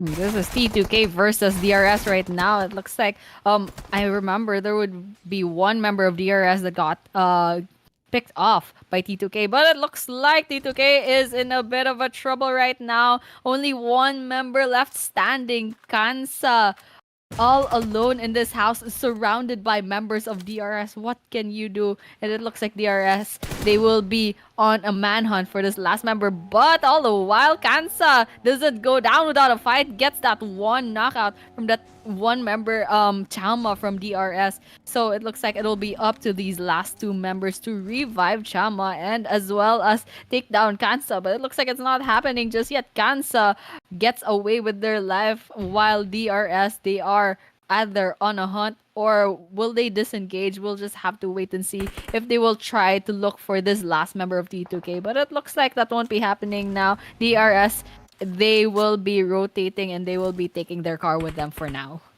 I think they're going at a different direction. They're trying to like scatter around and take Kanza from both angles, but a decent amount of damage did happen. But Chama did get the elimination on Kanza, and it's over. It's over for the team T2K. DRS 4 eliminations, beautifully done with the single casualty. That was the Killer YT, and I have to give a little blame on the Killer YT for going out totally into the open, knowing that the player were right beside him. There could have been like a majority of the players.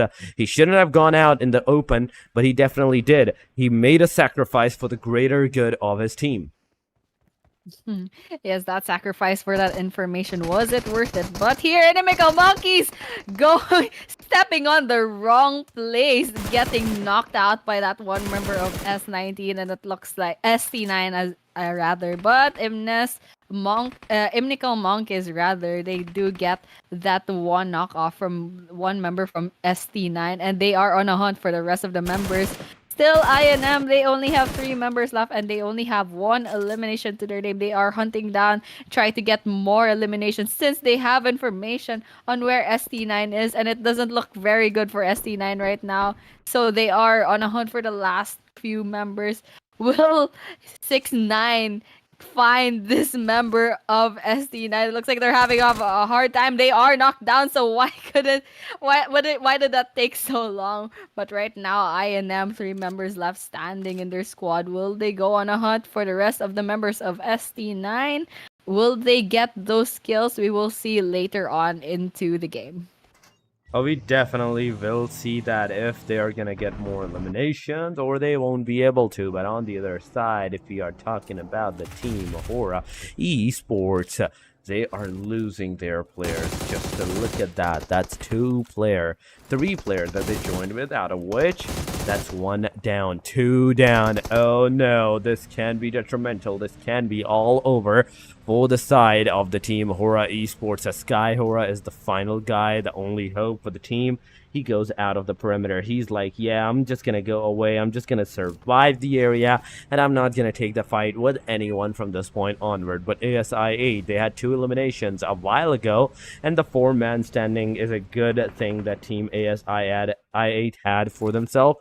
Sky HORAA on the other side, taking the fight against the team KS1M. DRS gets a confirmation on their side. Wait a second, DRS. You were a 3-man squad. What happened to you? What happened in that single instance that took each and every single one of you down? I know, I was kind of shocked right there. I'm like, wait a minute, was that a team elimination from DRS? They were doing so well. They had 3 members standing and they have 4 eliminations. What happened? It felt like, I'm not sure what happened. I feel like it was off cam, but maybe they were taken out by 1 grenade or something. It just seemed absolutely crazy. And of course, HORAA, they only had 1 member left. It looks like that last member got hunted down and they did lose their lives. But Fabulous 4 right here, 5 eliminations in their name, doing really well, but they are out in the open. It looks like they will be trying to contest this area right here where KSVNM is. So grenades out, trying to get trying to find an opening, trying to get those eliminations in the bag. But so far, not much happening between these 2 teams just yet. Yeah, there's not much happening so far between these 2 teams, but Fabulous 4 closing in. The grenades in the hand. Are they going to throw it? Are they going to hit the players? This is the bigger question, because already 1 player is knocked out from Team Fabulous 4. What's stopping them? What's stopping them from getting more of them down? At the same time, KS1M had 2 players down, and there we have it. Another grenade goes over. It's all over for the KS1M. KS Axe, they are gone out of this match. But LOU, Last of Us, Crypto, open area, back tire punctured. And this guy, the only thing that he could do at that point was to get into the cover. That he did, sir. That he definitely did. He is still alive. He is still with his team. And he is definitely ready to take that revenge vector back on. Yeah, absolutely agree with you right there. And all the while right here, Fabulous 4 have a fabulous performance in this map. We already saw very early on in the game, they did take down that 1 team. That was the first whole team elimination in this whole map, and they did it so flawlessly that each member had 1 elimination to their name. But right now, Fabulous 4 a little bit of a trouble. They did get this area right here that KSVNM had, and since they are they did get KSVNM eliminated, now they are securing this area right here.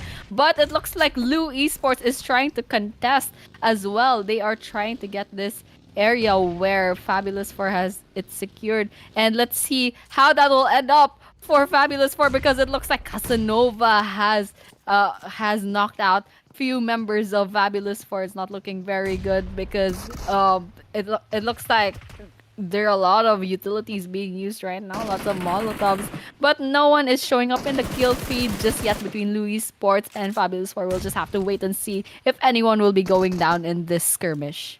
Oh yeah, we definitely have to wait it out for a moment before we can finally see if anyone's gonna go down. LOU, 4-man standing, Fabulous 4, just a single player that is around the perimeter in this area. The DBS couldn't get any kind of connections, but Casanova finally gets taken down. The backside blade comes in with a jump shot, takes down Azerty, and we have an elimination on the team of Fab 4. Fab 4 out of the match, 4 eliminations to the team Last of Us. At this point, 10 total teams are surviving. Still, once again, this match is going faster than I actually expected, Annie, because 6 teams so far in 14 minutes, let's just say, 14 minutes, we have lost 6 teams out of this match. Yes, and that's a surprise for a map like Miramar, which is a huge map. You'd expect that this game would go quite slow, but you did jinx it, and it's not happening the way that you thought it would. So right now, 14 minutes into the game, we only have 10 teams left standing, and that little skirmish between Fabulous 4 and KSVNM is just that area right there is just round robin. Like one team just secures that area and then they get wiped out, and then that cycle repeats. It's a vicious cycle, but right now it looks like not much happening between these teams, but there are a lot of members with all 4 members left standing, and it looks like off cam ASI8 taking down members of the AXETRON, I believe, but it looks like no one is getting taken down completely, just at no eliminations, since we still have 36 players left standing in the map.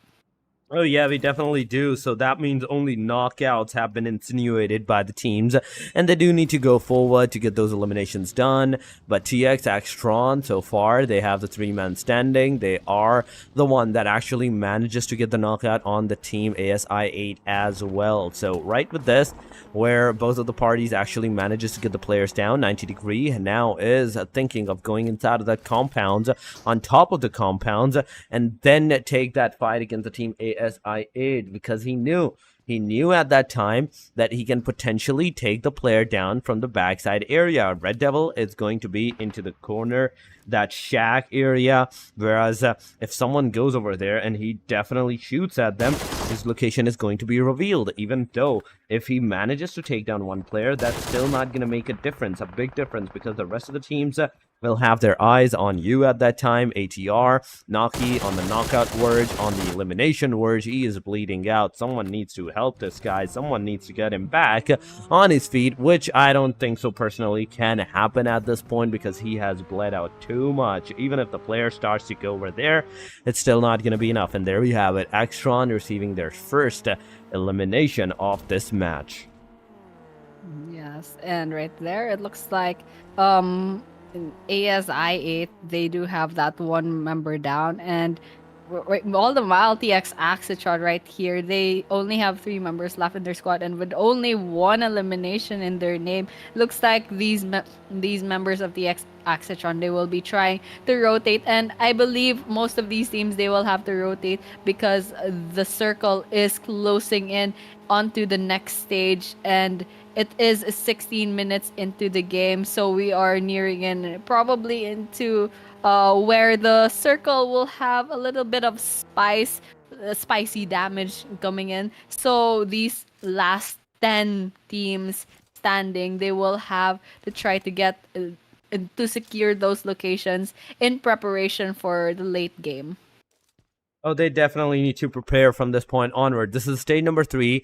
We are officially at the halfway point of the Miramar match, because in 30 minutes, maximum 34 minutes, the Miramar actually closes down on the 9th stage as well, and we are already on the halfway point. 17 minutes have passed so far. 35 players remaining. ASI8, 3-man standing, 4 players elimination that they have. INIMICAL Monks, they are 2 elimination, 3 players standing. But A1 Esports, Navid, you beauty, you manages to do a damage on team ASI8. Showed them that yes, you have the capability that if they're going to show their faces, they should be ready. They should be ready to also face the wrath of those M4 4-time sprays on themselves as well. You cannot hope to get the eliminations without getting eliminated. Deathstorm is still with his team members, kind of in the vicinity of the Lost Leons, where I do believe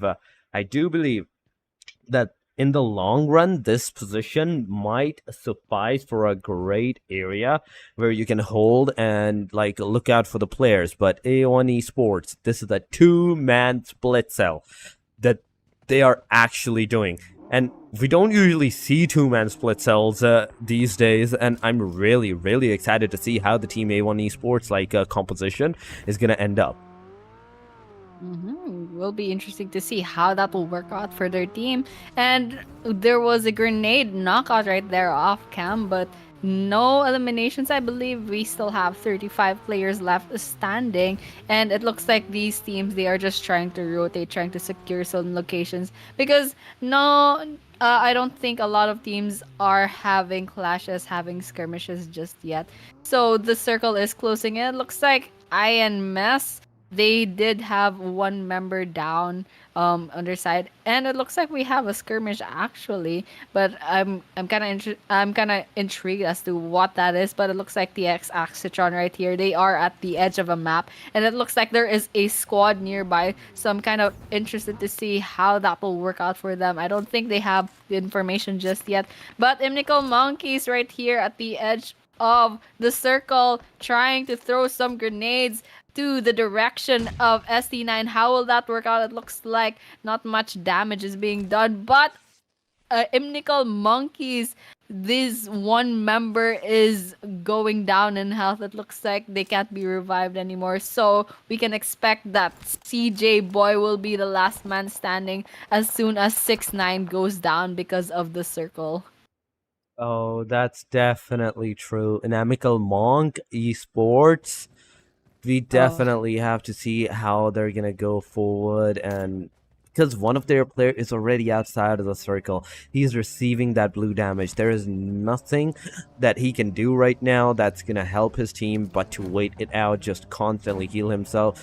And even Team Sus X Oxy getting 3 players in a single car, this is not the right way to do. But okay, there we go, they dropped him off. The players got robbed off in the midway to the separate cars, and the first thing that Sussex Oxy is actually going to do is going to change their cars, get everybody their separate ones so they can have like a good position for themselves. But ASI8 alongside of Team A1 Esports, can they ensue the fight? Can they initiate this fight with those grenades, with those throwables? Because ASI8, I can already see Victor with the 4 grenades. He has the potential to get the players down, but Inamical Monks finally getting those eliminations on them with the Mini 14 from a long range distance. Another team goes out. We are down to the 9 teams, but out of those 9 teams, OG is the only other team that is alive with a solo player. And all eyes on between A1 Esports and ASI8 right now, because it looks like actually ASI8, they do have the high ground, but A1 Esports, they have secured this house. And it looks like Navid is trying to get a vehicle kill right now, but it looks like there's not much to be had right now because ASI8 is shooting at him. He is a big moving target, so I wonder how that will work out for them. So it looks like Hitman is trying to hit some bullets onto the direction of Falak right there, and Victor as well at the back, but none of these players are going down just yet. They have the information. A1 knows where ASI8 is, and likewise the other way around. So right now it's all up to luck, and all the while A1 Esports, we have a third party coming in, another team, but we do have an elimination. Team OG gets eliminated off this game for now. Oh my god, LOU Blade alongside of the rest of the team. LOU, The Last of Us, Casanova, you're kind of low on that HP. Lazy, on the other hand, from the team MME, gets taken down. That's 5th elimination that LOU has so far. The grenade goes over. FW's grenade also ensues on the Blade side. He gets a damage on himself. Juna yet throwing another grenade. That's definitely going to do another damage. Another chunk of damage on the player. But can Blade stay into the cover? But can Blade stay alive for a longer tad of time? This is the bigger question. MME versus Team TX ATR. It's happening. It is another party, a third party that actually got into the fight with the players, but one headshot, 2, 3 bodies right there, and Ghost finally manages to get one player of ASI8, Victor. Victor is on his knees. Team ASI8, something needs to be done. You're already 3-man standing. You're already a 3-man squad, and staying like this, it's definitely going to hurt you. But oh, Crypto gets taken down.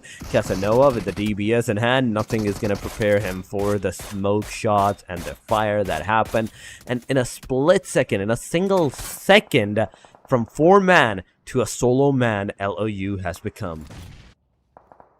Red Devil, and this last member of ASI8, what can you do? Actually, Falak is also up and running, so this will be 2 members left of ASI8 with 1.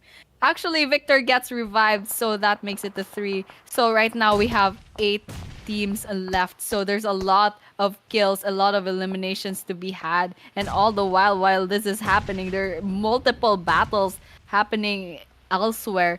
So right now we're just expecting one after the other. We are seeing eliminations and Falak going down just like that. And right now still 8 teams going left, and a lot of things are happening right now. A1 Esports throwing those grenades, and it looks like they will be fighting against, I believe there are 3 teams surrounding them. Actually, this is a whole mess right now, and Last of Us gets eliminated. Wow, in a blink of an eye, actually 3 teams go down from 8 teams going down to 5, and now only 16 players left remaining. So that would mean I believe A1 Esports top of the charts. What can they do? And still MME finally showing their faces. What will they do with 0 eliminations? Hopefully we can see them doing well, hopefully getting those placement points and those eliminations in the bag. It looks like they made it to the top 4 with 0 eliminations. And let's just see what's gonna happen now, since the circle is closing in. This is going on to the most exciting part of the game, Torix. It definitely is going to the most exciting part of the game. We are down to the top 4 teams, ladies and gentlemen, and the constant barrage of fires, the shots are definitely coming around the areas, the perimeters. TX AXETRON, they are going to have maybe 7 eliminations. No, it is 1 elimination with 3 men still standing. They did manage to get some knockouts, but not those eliminations. Avon on the other side, they have 7 eliminations. All the 4 players are going to be standing at this time. Hitman throwing a grenade. Is it gonna hit? Is it gonna connect to the team MME? The answer is no. That Storm on the other side gets taken down, and someone needs to give Deathstorm a hand back to his feet. A1 Esports Navid takes ATR 90-degree down. FW Esports Juna Yet, the solo guy that is standing in this vicinity. The UMP is definitely gonna make its strike true at the area. He's gonna confirm the elimination before moving to Electro, but Electro takes him out, and TX AXETRON, FW, they are gonna go out. TX AXETRON, they are surviving to the last guy. The grenades are definitely going over there. The damage is going around the perimeter, but are that damage, is that damage gonna be enough to take the players down? Another grenade goes to the team MME, in which case scenario, look at Hitman taking down Tari with that single grenade. 2 more grenades, the Lazy goes down, and it is all up to the Vadu and Extreme to make sure that their team survive. A1 Esports, 4-man standing, team MME down to the last 2 players. ATR in the middle of that, just with a solo player. So anything at any point can actually happen. Even the team TX ATR, they have their players back on their feet. Oh my god, 2 versus 2 versus 4. Wow, A1 doing really well in this last few minutes of the game. They have 8 eliminations already, and now all they have to do is hunt down the last 5 players in this map. And it looks like MME Lazy goes down in the hands of a member of A1. TX AXETRON, they have a good position right here. They can shoot at A1, but it looks like that's not happening just yet. A1 still has all 4 members. All the while, TX AXETRON only has 2 members left. Numbers advantage going to A1, but no one going down just yet. Until now, Degree gets their life. Actually, they just got a knockdown by that Molotov, and soon enough, A1 already 10-11 eliminations just like that, taking 2 members. The TX AXETRON wiping them off the map, and it looks like it's between A1 and MME right now. Hitman on the hit and run, trying to hunt down these last members. Extreme crawling for their lives. Now, what can you do, MME? Only one member left to take down. And all the while, A1 has all four members. Extreme goes down on a hunt for Wadu, the last member. Wadu right here, hiding behind the elevation. Will A1 take them down? Of course, it's not looking really good for Wadu, actually. This is a 4 versus 1, Torix. It's not. It's just the chances are just really horrible for Wadu right now. That is true. You can say that again out of time. And even Wadu, that he had the knife, he threw it away. He was like, yeah, you can have the knife too, but that's dumb. Now he's finally gonna go forward. The S12K is not gonna strike true. Now it's from the other side, gets the elimination, and it is A1 Esports with that winner chicken dinner to their name. An amazing end to the first half of the matches, first half of the games. It was an amazing start for A1 Esports as well, because not only they managed to get the chicken dinner, but also like those 12-13 elimination points that they basically needed really well. And after this chicken dinner, they're definitely going to be like somewhere in at least the top 16 position. But for that, we do have to see where they are standing, which position they are standing, and how many total points do they have. 123, number 2, straight up to number 2 position. Wow, that is an absolute crazy jump. That's 123 points for their team. So A1, Hitman, they have 5 eliminations. Navid and Deathstorm has 3 eliminations, and Rowdy does have 2 eliminations to their name. And look at that survival time. They all survived until the end. That is crazy performance here from A1 Esports. So match summary, of course, we have 59 eliminations, 58 knockouts, total healing of 8,166. And head-to-head between A1 and Fit Warrior, we do see that A1 did deal a lot of damage and have more knocks. And of course, eliminations, that's no question. That is 13 eliminations from A1 Esports and a total points of 23 from A1 for getting that chicken dinner as well. Now here, Hitman's performance is absolutely crazy. They did get 5 eliminations and 607 damage, heals 486 assists 2, and knockouts with 3. Of course, no throwables actually, but still, whatever works, it worked out for A1 Esports. They did a great job here in this Miramar map, Dorix. They definitely did. They definitely did an amazing job in this Miramar match, getting that chicken dinner, getting those eliminations, getting that MVP. They're like all around the area of this Miramar match. They're everywhere. 23 total points. FW with 9, Fabulous 4 with 8, ATR with 8, MME with 7, 7 for ASI 8, LOU with 6, 5 for MAFIA, and Sus Eggs Oxy. I really love the fact that every other team like have somewhere around the same number of points that is still in the single digits. We start from the number 2, 9 points, all the way up to the 5. Then we have on the number 10, 4 points for the DRS, KS1M with 3, alongside of INIMICAL Monks, OG with 2, 1 for T2K, 1 for 1, and HORAA. They're not going to secure even a single point to their name. And actually interesting to point out, A1 Esports, they did get the chicken dinner, but MME getting second place, that was kind of just a contrast, to A1 Esports. And MME, they did a great job surviving this map, and they did secure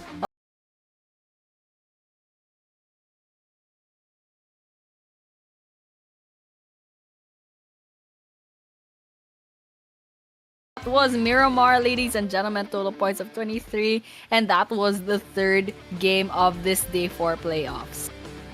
That definitely was the match number 3 of the playoffs, the day number 4. And now from this point onward, we do have to know what the rest of the second half phase of the game is going to go with the teams. But for that, we do have to go into the break section. We do have to go take a short break. Do not go anywhere, as the player are getting ready for their match number 4. We are also going to be ready for the match number 4 as well, and we will see you after the short break.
These seem like werewolf experiments.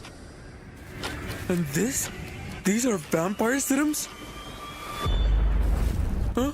Look, this must definitely be Dracula. Should we touch it?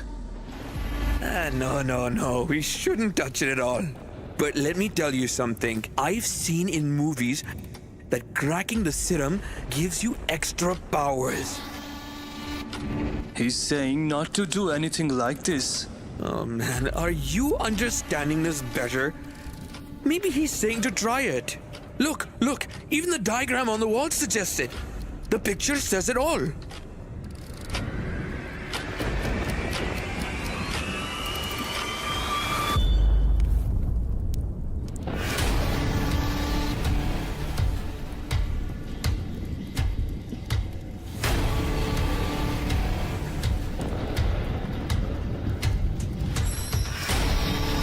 I have returned.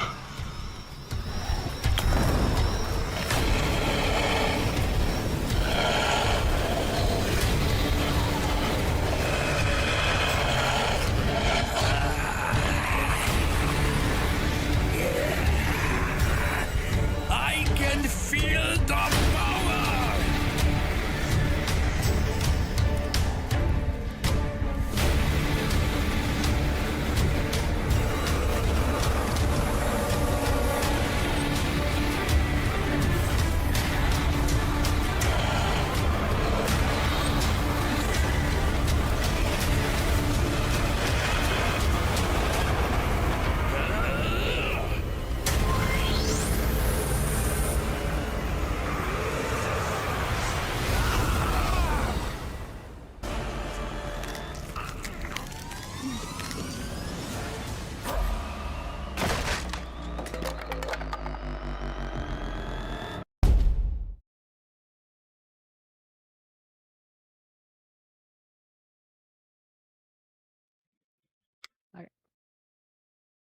Welcome back, ladies and gentlemen, once again to the TMF Community Series South Asia, the 2024. This is once again Torix.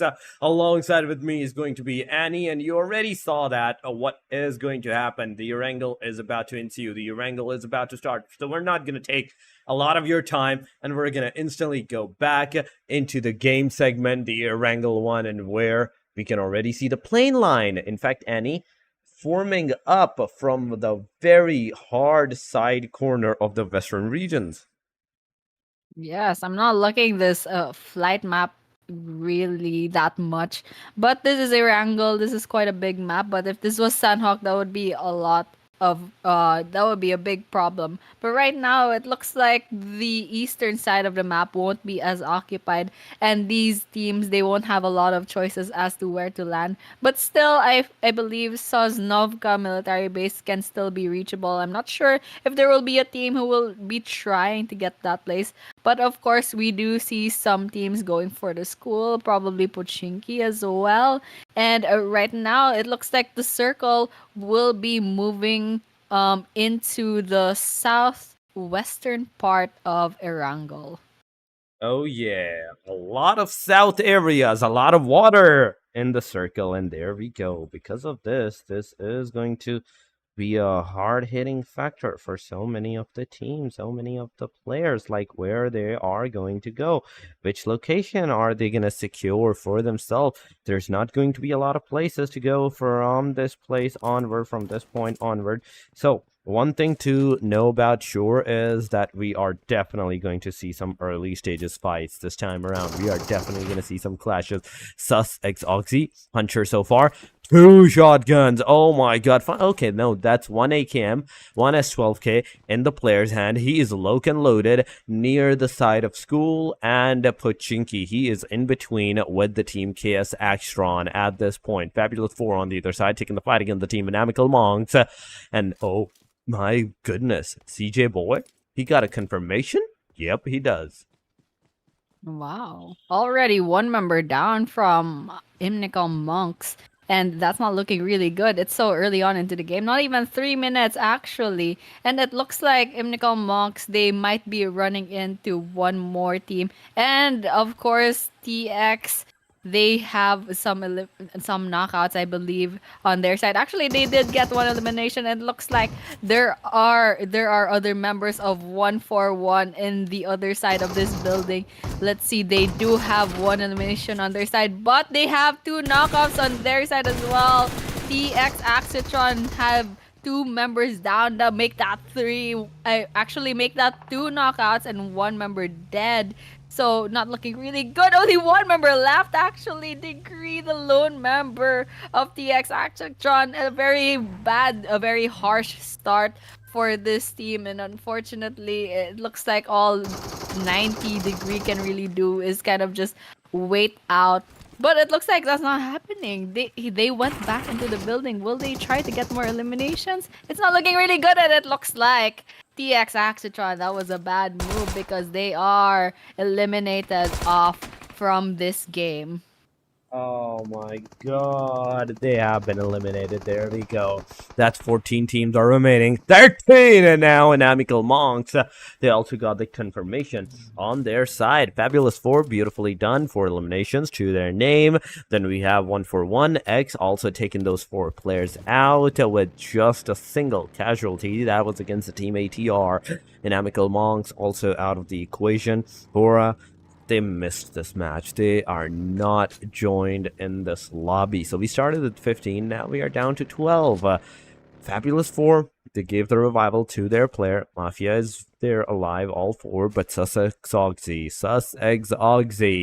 Once again, between the school compartment and the Pachinki, the fight ensues. KS Venom getting those damage on their side, but are they going to be able to get those confirmations? Are they going to be able to get that confirmation on KS AXETRON players? Because one player, that is Venom Roz, going over there to revive his own teammate up.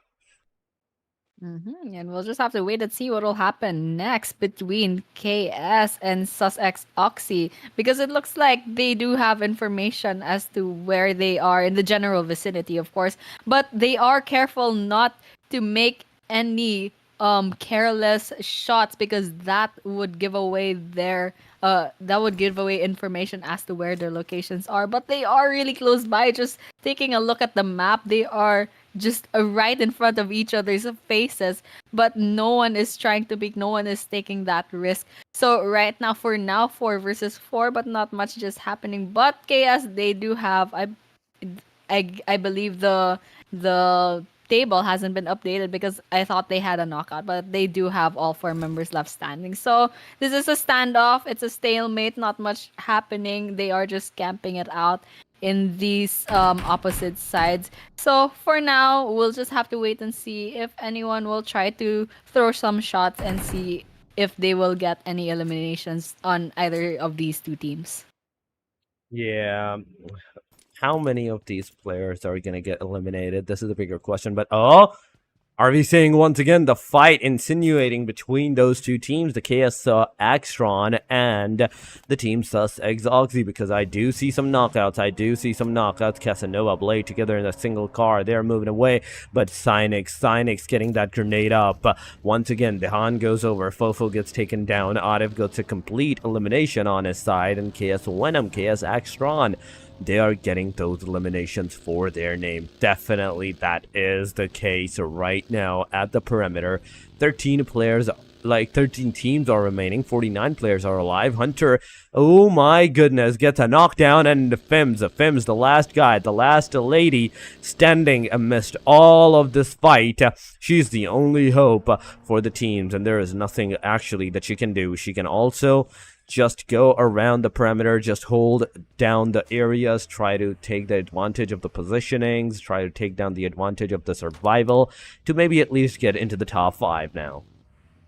Yes, that's all you can really do, especially if you are solo. It's much too big of a risk to try to go against these squads with all 4 members still standing while you're all alone. So placement points is the safest bet that you can do. So right now, ASI 8, they are camping it out here. There are some members inside the buildings, all the while there's some members out here in the open field. And it looks like MME, actually, they are nearby. I wonder if they have information on ASI8, and will they try to get those eliminations? It looks like ASI8, they are making a lot of ruckus because they have a car in their hands. So let's just try to wait and see if that will work out in their favor. But it looks like these three members, rather two members of ASI8, they will be trying to rotate, try to get a good location to where they can shoot these members of MME. Lazy getting knocked out, as well as Wadu. Now that is two members of MME getting knocked down on the hands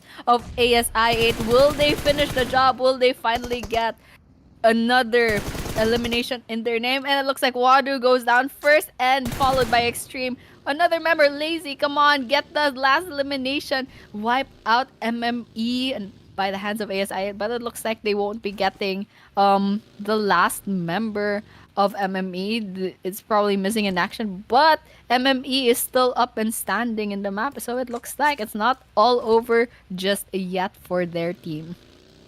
Oh yeah, it is not yet for their team, but oh, Lukashi, that was a fancy move. That was a fancy move. But nonetheless, MME is definitely going to take the fight against Team ASI8, in which case Falak is definitely going to take Chari out, and it's over. It's over for the complete team of MME. They're out of the match. We are down to the 12 total teams that are surviving with 44 players alive. ASI8. Now, you guys can easily cross the bridge, go to the other side where the military base is. Maybe the circle will shift towards that area, that perimeter, but 3 teams so far in the 9 minutes marker, 10 minutes marker, they have been eliminated. 4th team did not even join this game, so that is a sad situation for the players. But on the other side, if you're looking at the team DRS, another decent, amazing team that have the potential to take the chicken dinner out of this match as well. They're right now just getting their arsenals up near the quarry side area, because majority of the circle actually went into the water at the southwestern corner into the water. Everybody wants that Primorx area. Everybody wants that ferry pier for themselves, because they know what's at stake right now. They know this is the second last day. It is the second last day of the playoffs, and if you're not good tonight, you're not going to be able to like secure top 16 position tomorrow. Yes, that's a lot of pressure for these teams to try to get their name up in the scoreboard, and all the while T2K gets those kills on the members of ASI8. Now only 2 members left standing, Red Devil and Falak, trying to get away with their lives. But it looks like Red Devil isn't just done with T2K just yet, trying to get another elimination to their name, but that's not gonna happen just yet. Now Falak is trying to get another location, get a better location. All the while here, OG X ST9. Let's see how they're faring. It looks like they are just trying to rotate with their vehicles, but they do not have any eliminations just yet, because I do believe that they haven't caught up with any of their teams, but they have a very good location in their side. They do have the ferry pier all to themselves, so that will be very interesting to watch out for, especially when this game will go into the late game later on. That is definitely what we have to look out, but it's definitely going to happen into the later stages. Not right now, because right now everything is a team is thinking of where they can have the perfect place, perfect location that they can survive at, and that includes those small shacks, small compounds, or those open area rocks. But open area rocks, it's still not viable enough for the teams to like hold down the forts and the positions. So they will be going maybe near the bridge side, maybe near the ferry piers, maybe to the beach angles as well, because if they go to the beach, they can actually find maybe some enemies at that angle which they can take the fight from. But you don't have to like go for an over aggressive stance to go at the beach. If you were desperate enough to get those eliminations, then yes, you definitely need to go. Then you go to the beach, you take those fights to anyone that's around the perimeter that you can actually see and take them down. But LOU, they're playing it slow. They're so far outside of the quarry region, looking at their own team members and how this guy actually take a look at the player, I was sure that he was gonna throw hands at him. I was sure he was gonna at least shoot one bullet at him, but no. They know exactly what they're doing. They know they don't need to do any kind of spray that might give out their positions.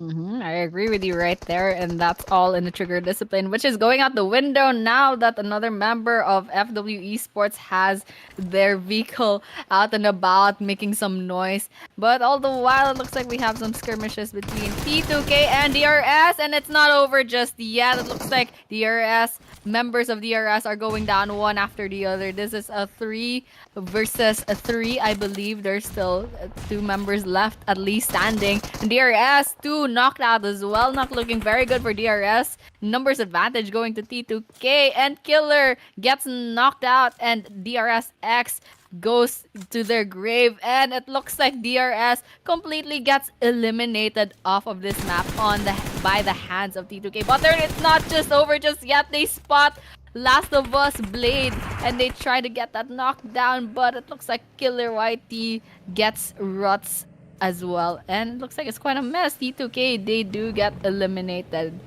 right now. Yeah, T2K, things are not looking good for them. Things did not look good for them, and there we have it. We are down to the top 9 teams so far.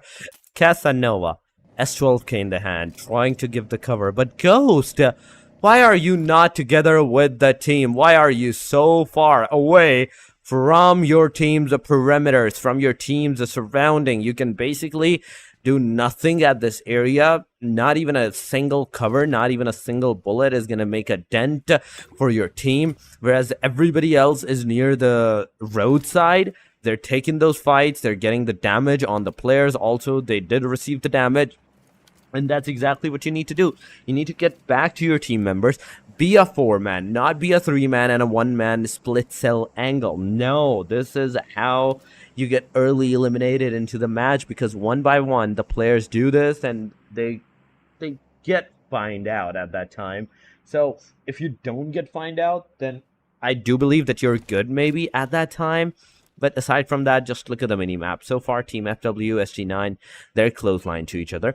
In some time, if both parties do mutually decide to take that aggression, they will. Other than that, they're just going to stick around the perimeters, wait for another shift of the circle. That is about to happen. 2, 1, 0. This circle is going to determine a lot of things. The teams that were on the other side of the bridge, on the military base island, now they need to come back.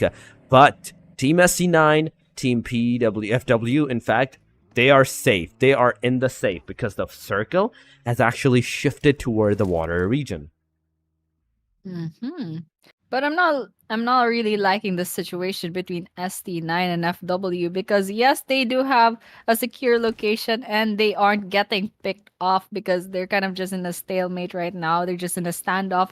But then again, eliminations are still points, and if they are stagnant as to where they are, they're not gonna get the points that they need to really shoot up into the leaderboards. But all the while here, ASI8, it looks like they will be securing this area, and they are quite near with these two teams from the ferry pier. That will be FW and ST9, and this might be the external force that would really push ST9 and FW to finally come out of their shells and try to get those shots into their in the bag and just try to get some eliminations into their name. But it looks like ASI8 not looking very good, since FW and ST9, they have all 4 members of their team left, and ASI8, they only have Falak and Red Devil left. So as to what the plan of ASI8 is right now, we'll just have to wait and see. And it looks like Falak actually gets picked off, and it looks like it's not looking good for Red Devil right now. The lone wolf of ASI8, just if they don't get to revive their last member. ST9, they do have a good location, and then they also have, and I believe FW also has a good location. So we'll just have to wait and see what will be the fate of ASI8 with only 1 member left standing. Yeah, what's going to be the fate? How are they going to go around this situation? Because there are still a lot of players alive. MAFIA, the team Mafia coming from the bridge side. They are closing in slowly and together towards that perimeter, but are they gonna take those fights? Are they gonna take those aggressions? This is the bigger question, because I8 so far, they're the first team that they might be up against, and already they're down to the last man. Okay, there we go. They actually survived with their duo. They gave the revival to their player, so I8 is back on their feet as a duo and have a decent chance, a good chance to like secure some more positioning points, at least for themselves. To survive in this game is to master thyself, is the bigger answer right now. 32 players remaining, 9 total teams, 18 minutes have passed. Everybody from this point onward is going to try to take that circle for themselves, those corners, those compounds, those areas where you can have the ridges for yourself. Everyone wants a piece of that. A1 Esports, 141 Official, they're close by. Then there's Fabulous 4 in the midst of all of the scenario as well. The shots are going around, but Hacker, not a single bullet connected on the player. With the 4-time spray, he couldn't get the player down at this time. Once again, he took down the 4 times. He's going to shoot at Zaref. Zaref is going to receive the damage, but not enough. That is going to take him out. He uses the M416 to the red dot, takes the player out of the perimeter. Fabulous 4 at the same time is also being taken down by the team A1 Esports. Zaref going around the area, taken down. Zaref, Hacker gets that elimination for his name. This is the 6th elimination in a short while that Team 141 is going to secure for themselves. But K-Law, you need to put that first aid on yourself right now. This is not the time to mess around with the bandages. You have the potential to get eliminated. No, do not take risk. Do not take risk. I repeat that. Do not take risk. A1 Esports, for some reason, these guys are also staying outside of the circle, at least one of them, and trying to maybe bait out the team or something. I don't know what's going on in his mind right now. He is outside, whereas he can use that car as a leverage, just thrown down near the car, stay together at that area. But Falak, you beast, you beauty, the way that you actually use that spray against the players, he took them down. Falak gets the confirmation on the guy as well. This is the 5th elimination that ASI8 is going to have, and they are not giving up on the situation. They're constantly looking at the players, trying to shoot them down. SC9 versus AXETRON is also taking those fights. It looks like things are heating up here in Ferry Pier. Balak trying to get those bullets to connect from those members from FW, but it looks like it's not just happening now. All the while, LOU Esports, they have all farm members still standing, but they only have 1 elimination to their name, and it looks like they are nearby another team. That would be ST9, so that means LOU, actually they are nearby the Ferry Pier, and the circle is closing in. So these last 9 teams, they don't have much of a choice, and in 9 seconds that play zone is going to close in, forcing these 9 teams left to kind of just go at each other and try to secure those eliminations, secure those locations. And right now, not much just happening. It looks like KS, they only have 2 members left standing after that skirmish between FW and ASI8. So just taking a look at the overall rankings, it looks like we have A1 with still 4 members left standing, along with LOU, OG, FW, and Mafia. Mafia actually haven't seen them in action just yet, but hopefully we can see something happening soon enough, because they still have only 0 eliminations left.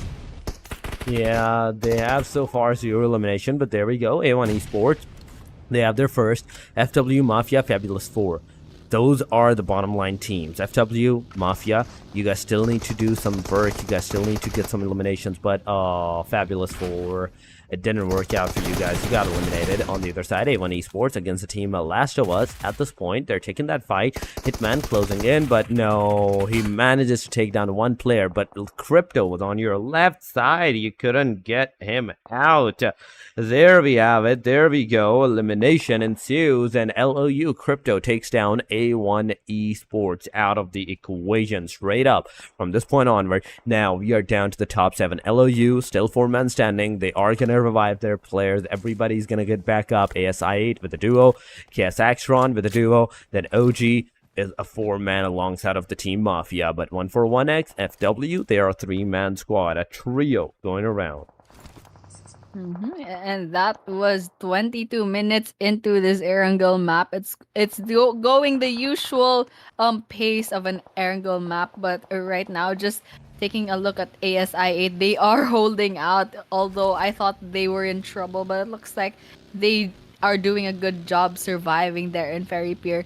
Although while here, LOU Esports, they will have to secure a location because right now they are out in the open. They do have some vehicles, but in the long run, it might not look very good later on if they don't secure a really good place to stay. And all the while, there is a member from 141 that gets knocked down, and looks like KS is trying to get more. Hacker goes down in the hands of a member of KS. KS having 2 members left, and it looks like they are on a hunt for the last few members of 141. Into this building, grenades getting thrown, and it looks like with the DBS, Hacker goes down.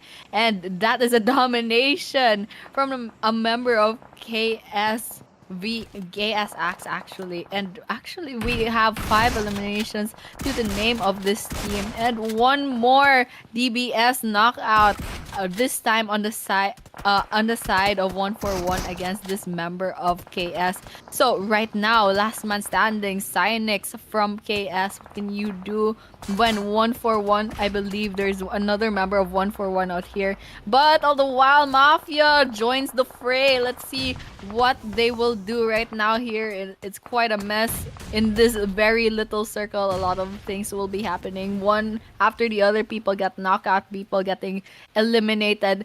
16 players left in the game and 5 teams left standing. Oh, they definitely are. 5 teams, 16 players. Everybody in this area is either a trio or a complete squad. 3 squads, 1 solo, and 1 trio going around. Oh my god, this is a huge right now, but I think it's a duo somewhere around the perimeter because the math isn't mathing up. It should be 16 if every single one of the team from these top 5 is alive, if 4 player is alive. But there we go, Casanova, he gets taken down. Mafia Rocky gets a confirmation on him.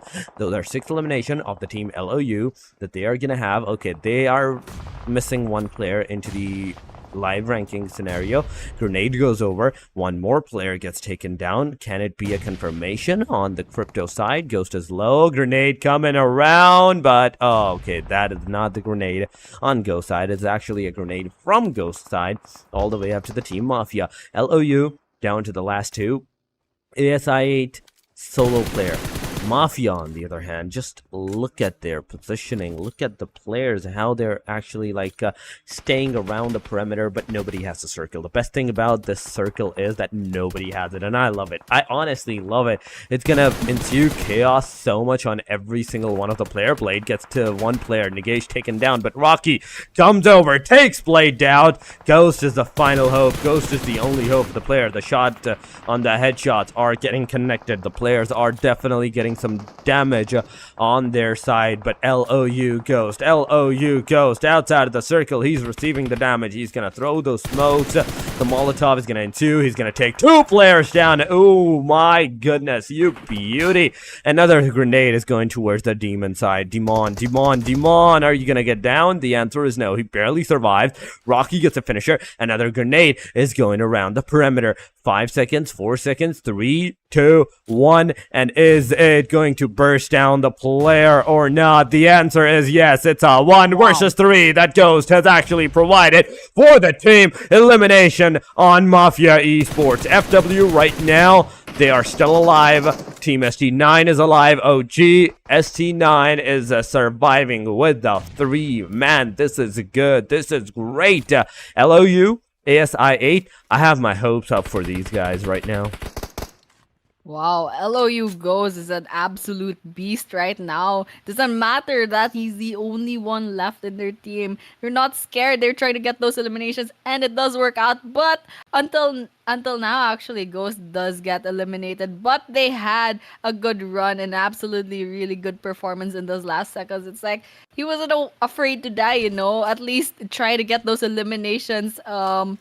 while he goes down. And right now, so we only have 3 teams left: OG, FW, and ASI8. So right now, ST9 in a really good position with 3 members left standing. All the while, FW also having 3 members left, but ST9, I believe they have a really good location. But FW, they're a little bit more spread out, so that might work out well for them. And actually, curious where this last member of ASI8 is hiding. It looks like they will be trying for those placement points because that's all they can really do. And right now, the circle is closing in very uncomfortably. If you get caught in that circle, you will die of that spicy damage. But right now, 3 versus 3 versus 1. What's gonna happen? It looks like not much happening just yet. They don't have that information, or they're not trying to give away their location just yet. Lukashi in a very good position, and they did get Red Devil off. That gets a pick off, and that should mean that the ASI8 gets eliminated completely. So this is OG versus FW right now, 3 versus 3. It is a 3 versus 3 going around. Lukashi throws a grenade, which hit definitely the Mad Max at this time. But Mad Max, are you going to get eliminated with another grenade that is going around the perimeter, that is going around your area? The answer is no. The players are still surviving, but on the other side, Vexy gets a confirmation. Lukashi, it is domination from Lukashi's side. The last guy that is surviving, it is D46. ZZZ, and ZZZ, it's a confirmation on him. OG, he gets finished off, and a winner chicken dinner for the Fit Warriors team FW.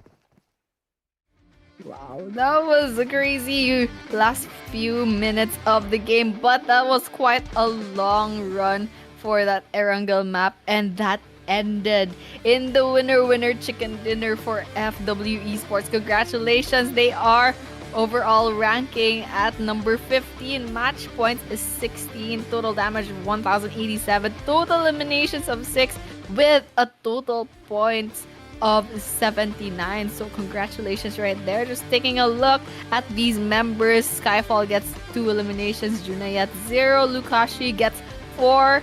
And D9 gets 0 eliminations. I believe they have 0 eliminations, 0 damage, 0 assist, and 0 knockout.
This is just match number 4 out of 6.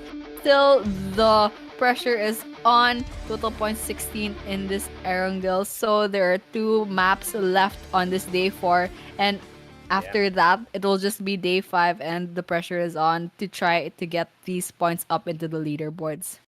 That is definitely true. Only 2 more matches are remaining. Sandhawk, and once again, last but not the least, the Miramar match. And before we head to the Sandhawk one, the fastest match ever there is, we do have to head to a short break. Do not go anywhere. Stay here, stay together. We'll be right back.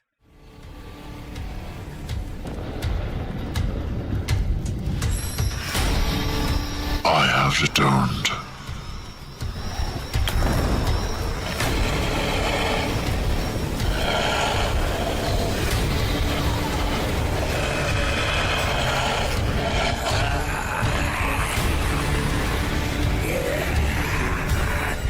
I can feel the power!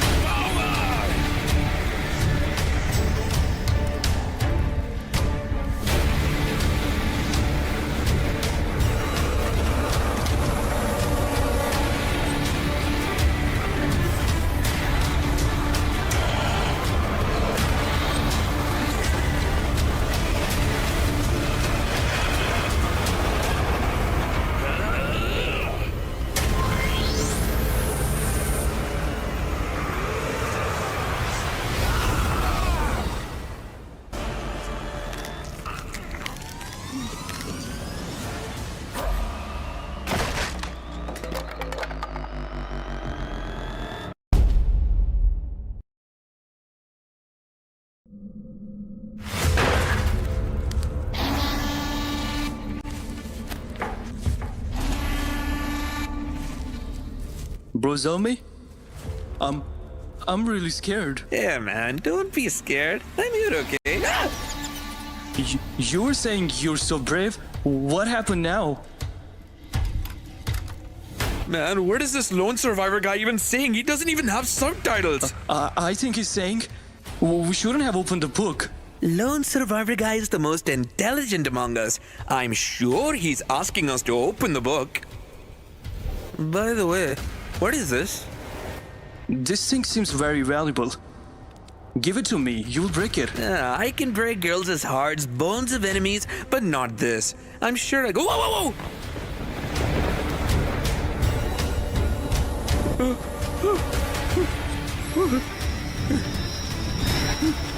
Let's run from here. Let's go.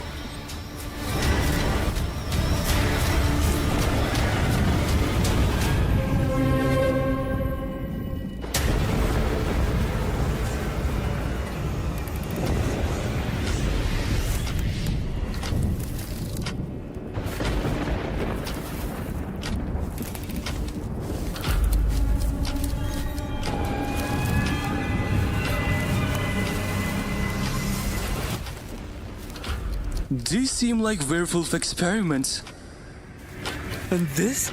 These are vampire serums? Huh?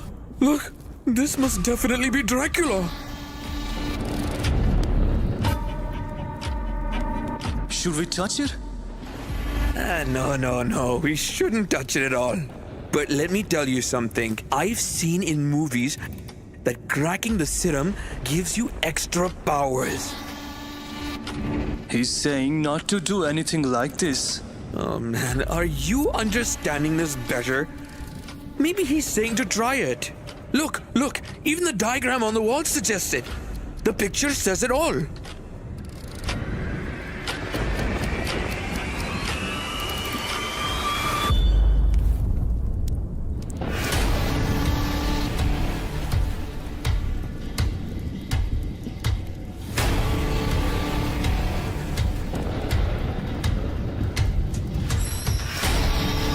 I have returned.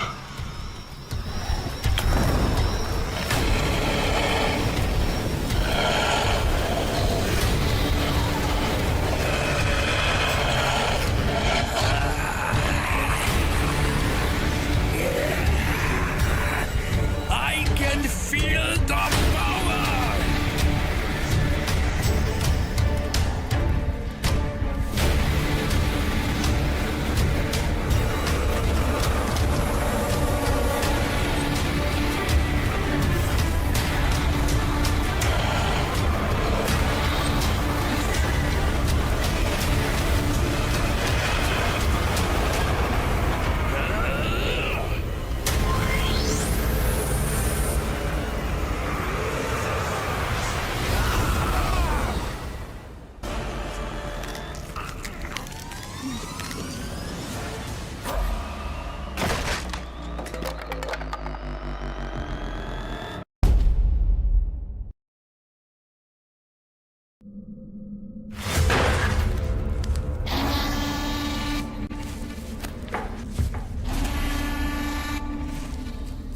Brozomi? I'm really scared. Yeah, man, don't be scared. I'm here, okay? Ah! You were saying you're so brave? What happened now? Man, what is this lone survivor guy even saying? He doesn't even have subtitles. I think he's saying we shouldn't have opened the book. Lone survivor guy is the most intelligent among us. I'm sure he's asking us to open the book. By the way, what is this? This thing seems very valuable. Give it to me, you'll break it. I can break girls' hearts, bones of enemies, but not this. I'm sure I go. Whoa, whoa, whoa!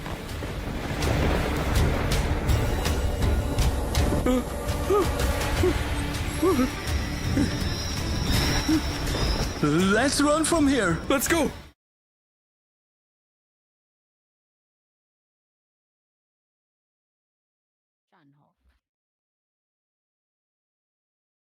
Hello, ladies and gentlemen. Welcome back once again to the match number 5 this time around. The second last match of the second last day that is about to commence. You already saw the teaser. It is the Sanhok match once again, and we're not going to take a lot of your time. This is Torix. With me, it's Annie, and we are about to head into the match number 5 of the day number 4. Yes, and speaking of not wasting any time, this is Sanhok, quite a small map. And our previous Sanhok map today in the day 4, it went by really quickly. So I'm just expecting right now it might be the same because Sanhok is quite a small map and it's very easy to spot each other so early on. And with this pattern, today actually there are a lot of early game engagements. And speaking of which, it looks like we can see some knockouts already. Not sure if there are some teams that missed, but we do see some knockouts. Members from Nova taking down members from another team, and it looks like here Sussex Oxy is nearby CMF, not looking very good because right now there are some teams already with DBSs in their hands, so that is just something to look out for. So right now we have 51 players left from 55, I believe, a few seconds ago, so that just means there are a lot of early game aggression that just happened, which ended in a lot of eliminations so early on. Oh, definitely. Early eliminations are coming around the perimeters. HALAL eSports, T2K, they're taking the fight. Look at that. Constantly, with not just the one team, but different teams with Sussex Oxy. Fims, why, Fims? Why would you grenade your own self at this time? This is not the right way to go. Sussex Oxy, full, trying to give out the cover. He's going to throw a grenade. Oh my god, this could potentially harm the player up. It definitely does. A lot of damage on the players. They're trying to get out of the area, but CMF instantly gets a 1 player taken down. That's a confirmation. That's 2 elimination. Okay, so that means that 2 player of the team CMF is already knocked out and finished up. They are down to the last 2. That is Reflex and Sharp X, and these 2 guys needs to do something from this point onward to get some cover for their own team members and for their own self. Fabulous 4. They're struggling too with a solo player right now standing. But Boot Camp, look at Team GG. 5 eliminations. Not only that, but not a single casualty. Wow. GG right there. Very good performance, and it's only been 3 minutes into the game. But all the while, CMF not looking very good. They have 0 eliminations, and they have 2 members eliminated already, with Reflex needing that revive. Sharp X is the last person, the last hope of this team, and they need to revive Reflex. So right now, Sussex Oxy is on their tail. Let's see what's gonna happen if Sussex Oxy can finally put down these last 2 members of CMF out of their misery. And it looks like CMF Sharp X gives away their location. It's not looking very good. Health going down. And right now, Sharp FX, they get wiped out along with CMF. And they are once again eliminated from this map. And now, Sussex Oxy, they have to revive Hunter. But they do have 4 eliminations to their name. Oh, they do. They definitely do. Fabulous 4. They got finished off with just a single casualty. But they did take down one of the players of the Inimical Monks. That is good. They did manage to take down the second player on the knockout, but not the confirmation. So that's where they were kind of lacking at that point. But other than that, Annie, this has been 5 minutes. Only 5 minutes. Confirm me if that's the timer is correct. Yeah, it is. Absolutely, you're right. But look at the amount of teams that's remaining. Exactly. This scares me. This map is gonna go really fast, Oryx. Oh, it definitely is going to go really fast. 31 players only remaining with 8 total teams, and we're barely into the 5 minutes marker. And there we go. This is now where we cross the 5-minute threshold. 52 Esports going around the Team PX once again. Same positions where the Team PX and 52 were once again engaged into the fight in the previous Sandhawk match. They take down one player. Both parties take down one. Jack goes around the perimeter, takes down some of the knocks and the damages too, but PX Esports, no one. He's constantly throwing the grenades, but can Jack throw the grenade at the player? Can he get the elimination done? But oh my god, again, another one of the player nading himself? This is going way out of hand.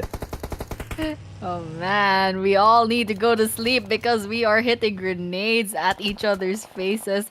Right now, 52, they have the high ground, but they have one member on the knockout. So 3 members left standing and they need to rescue their last member. But they do have a pretty good location here at the top of this elevation. And right now, let's just check what ASI8 is up to. It looks like they have 4 eliminations to their name, and Red Devil having 3, and they have all 4 members left standing. It looks like they haven't secured the high ground and they are trying to hunt down for some eliminations. It looks like they've spotted a member of 52, Alien right here making a ruckus with their car in Sandhawk nonetheless. Let's just see how that will work out, because it looks like they don't have any other members of their squad right nearby. But then again, this is Sandhawk. You can pretty much walk from one end to another on your feet without any cars. But it looks like PX doesn't, I don't know if they know that ASI8 Red Devil is beneath their feet, but we'll find out soon enough. It looks like Red Devil is getting away. Let's see what their plan is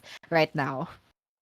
Oh, we definitely have to see what their plan is, Red Devil. How are you going to ensue this fight against Team 52 Esports? Because I do believe that Jack is also looking at right back at you at this time.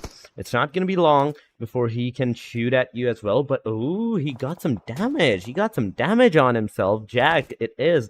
He went to the backside once again. Healed himself, and now he is slowly approaching the situation once again. But oh my god, PX, ASI8, Falak, you came from the backside of the Team PX in the last Sandhawk. Now PX is right behind you. Not only you, but your team member Red Devil as well. That's one down. That's one down. Can you get him back up? Or the fight is going to start once again from the Team PX side all the way up to your aggression.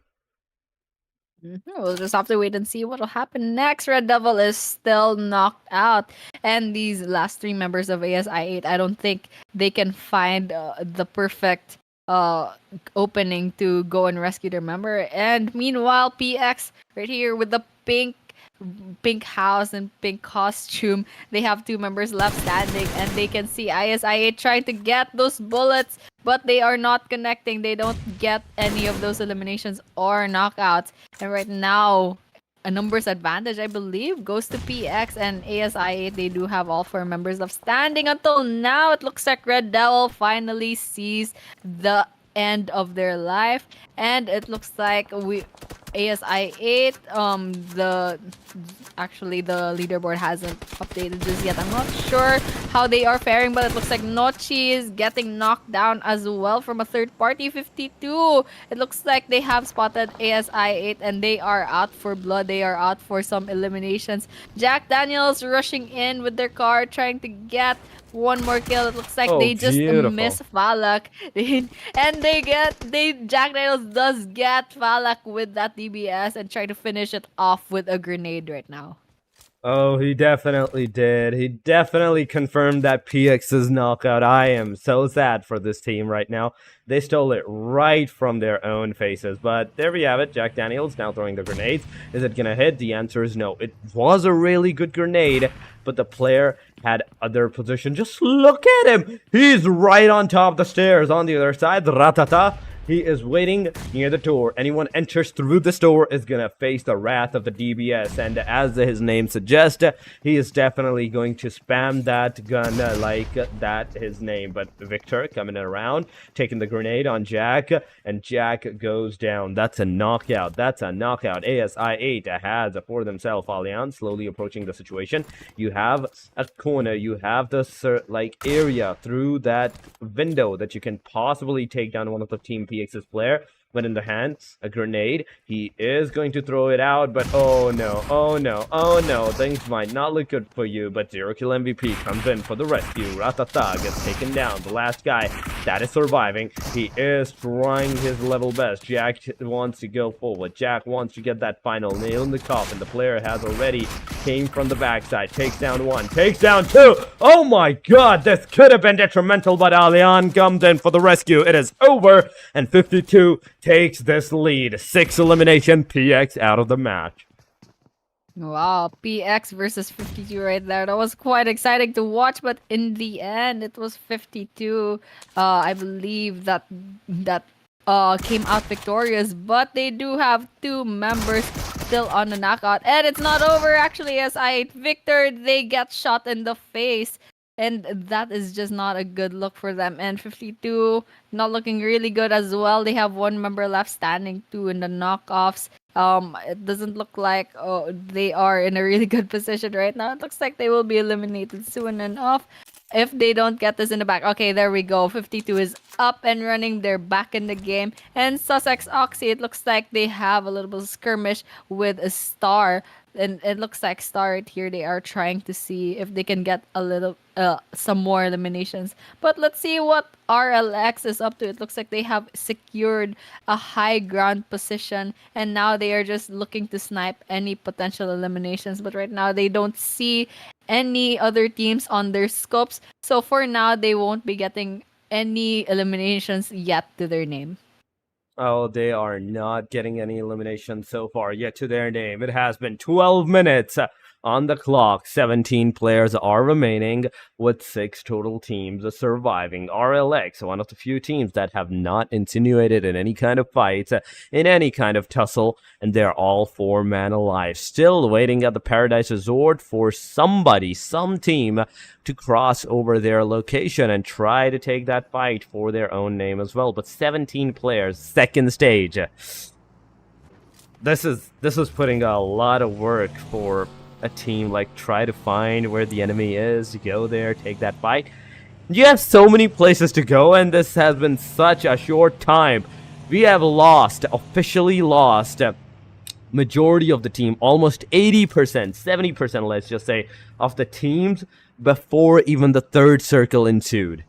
I agree with you right there. Stage 3 just started, and looks like INIMICAL Monkeys got ran over, and that was the end of Naruto getting shot with a DBS by Alian. And it looks like IMS 6-9 gets a revenge kill on Alian, but I believe that's just a knockoff and not much of an elimination. But 2 members left standing on IMM, and it looks like 6-9 gets wind on the information of 52, and that 1 versus 1 ends with the victory of 6-9, and that just gets 52 completely eliminated from this game. And it looks like we are down to 5 teams left in this game, and with 14 players rather left standing.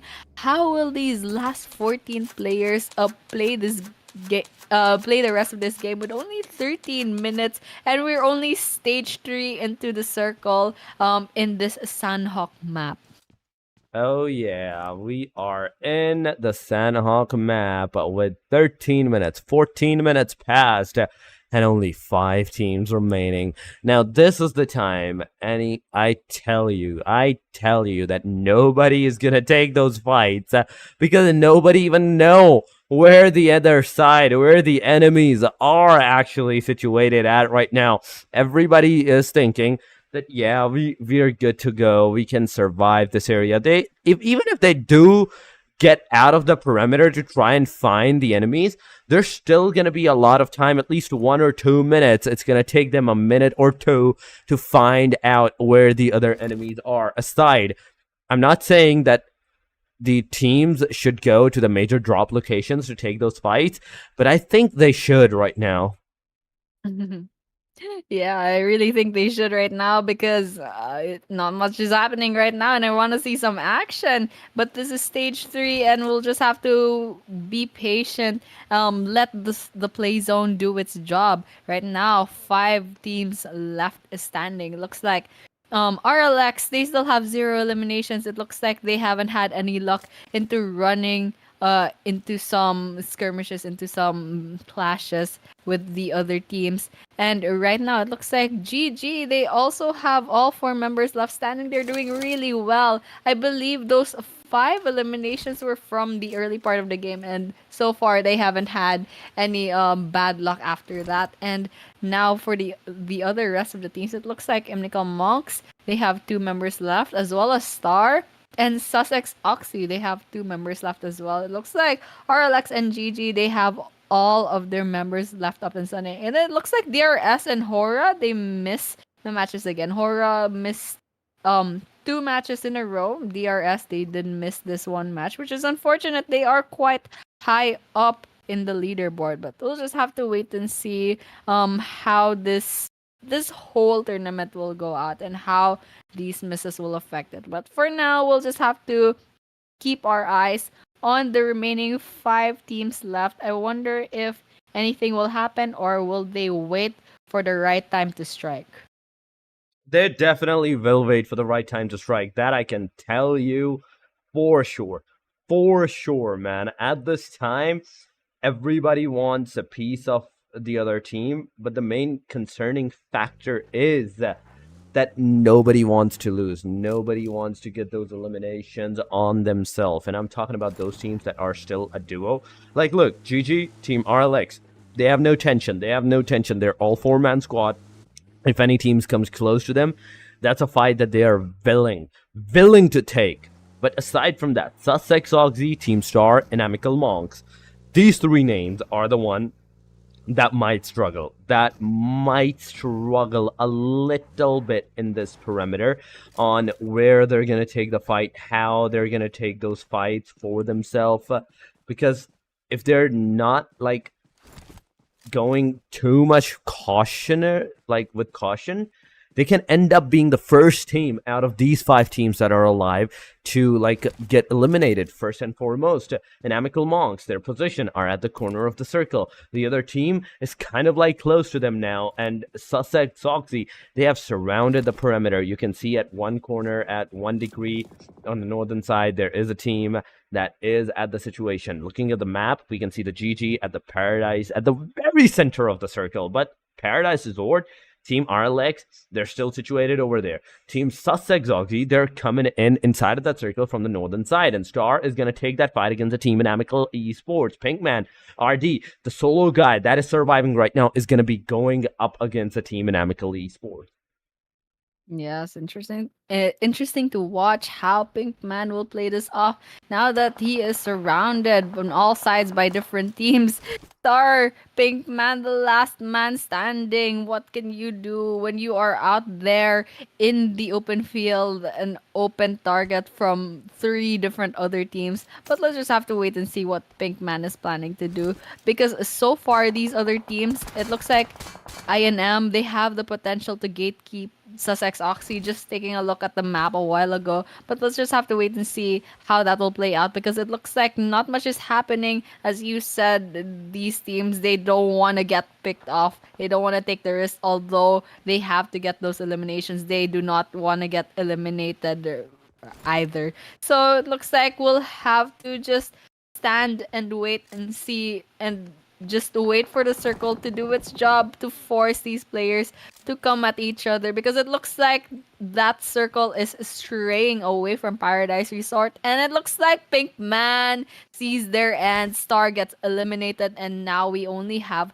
4 teams left standing in this map, in this match. Oh my god, oh my god. There was a chance, Inimical Monkey 6'9".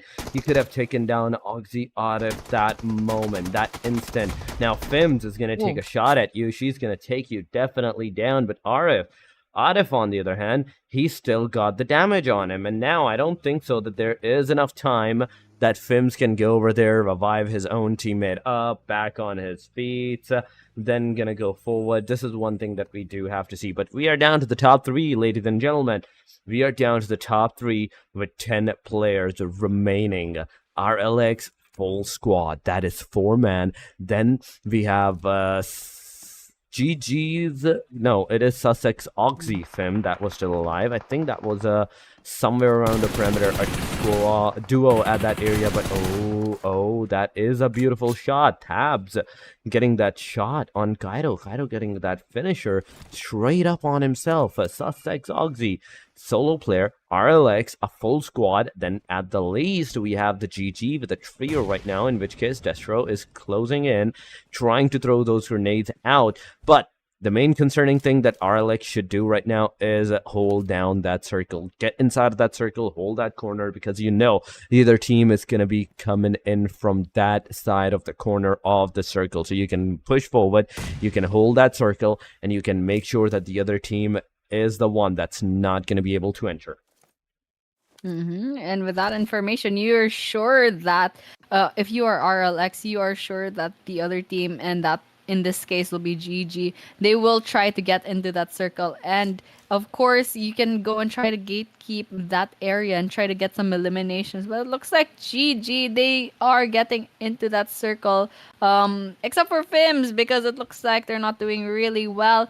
And it looks like we have 3 teams left. Sussex Oxy, their lone member, all they can really do is kind of try to sit this one out. That's the best thing they can do, because right now, GG, they have 3 members left standing. RLX have all 4 members.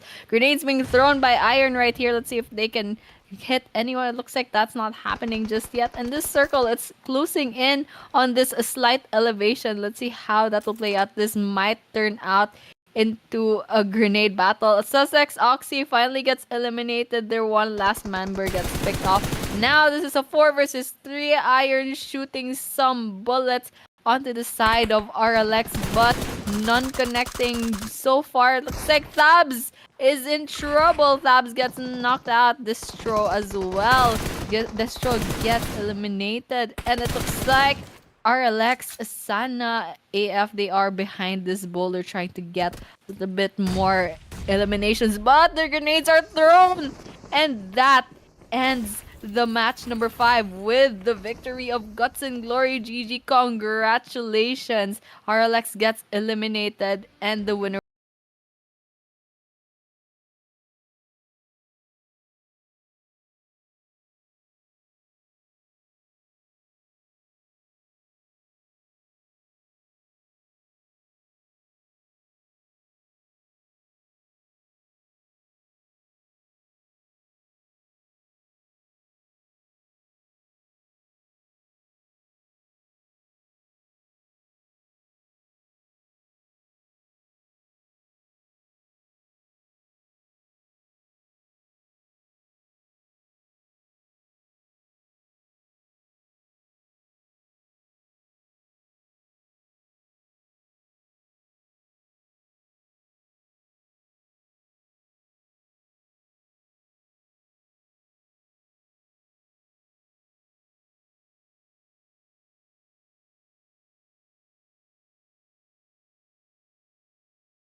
Match number 5, the match number 6 in fact, Miramar is still remaining. That is the match number 24. But so far, overall, the match number 2 and 3 were the one where we saw like 20 plus eliminations.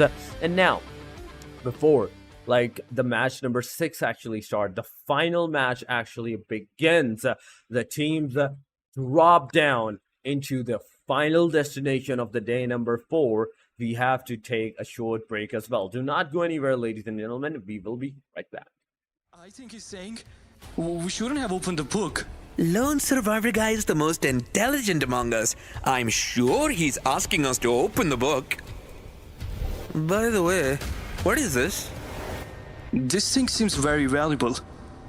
Give it to me, you'll break it. I can break girls' hearts, bones of enemies, but not this. I'm sure I go. Whoa, whoa, whoa!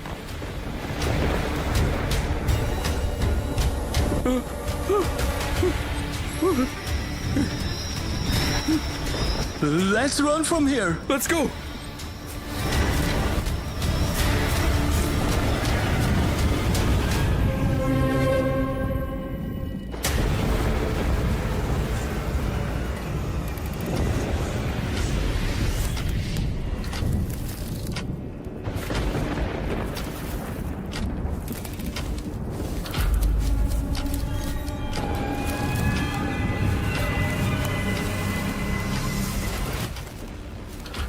These seem like werewolf experiments. And this? These are vampire serums? Huh? Look, this must definitely be Dracula. Should we touch it? No. We shouldn't touch it at all. But let me tell you something. I've seen in movies that cracking the serum gives you extra powers. He's saying not to do anything like this. Oh man, are you understanding this better? Maybe he's saying to try it. Look, even the diagram on the wall suggests it. The picture says it all.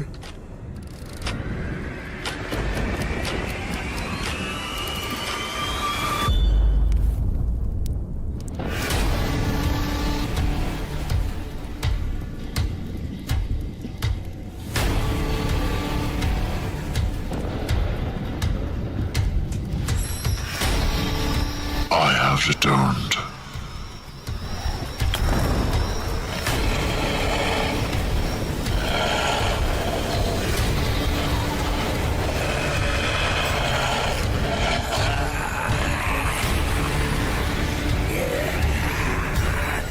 I can feel the power!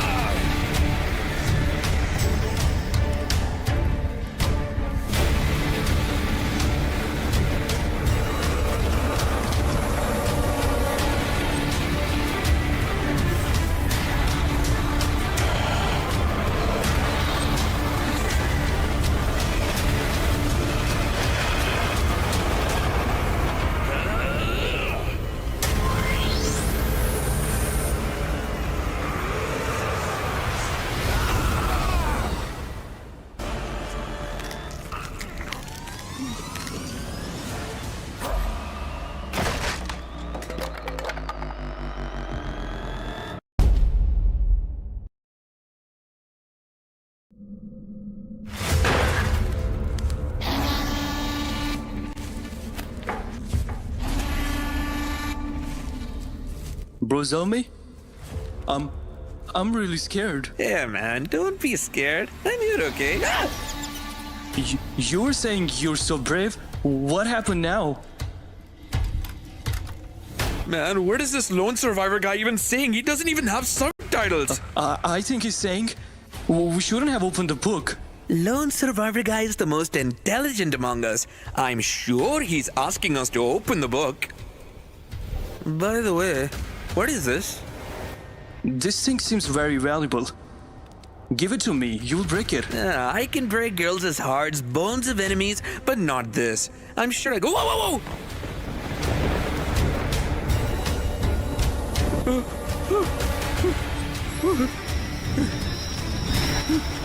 Let's run from here. Let's go.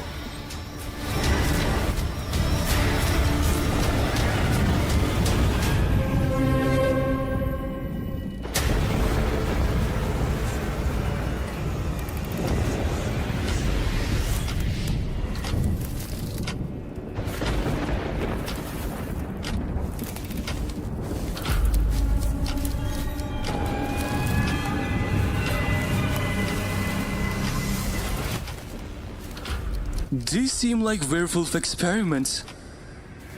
And these are vampire serums? Huh? Look, this must definitely be Dracula. Should we touch it? No, we shouldn't touch it at all. But let me tell you something. I've seen in movies that cracking the serum gives you extra powers.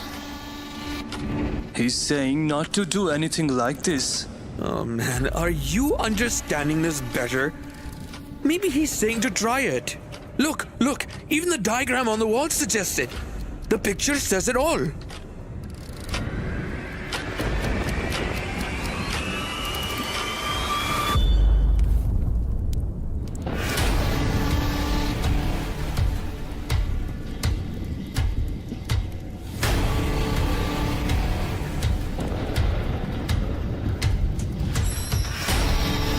I have returned.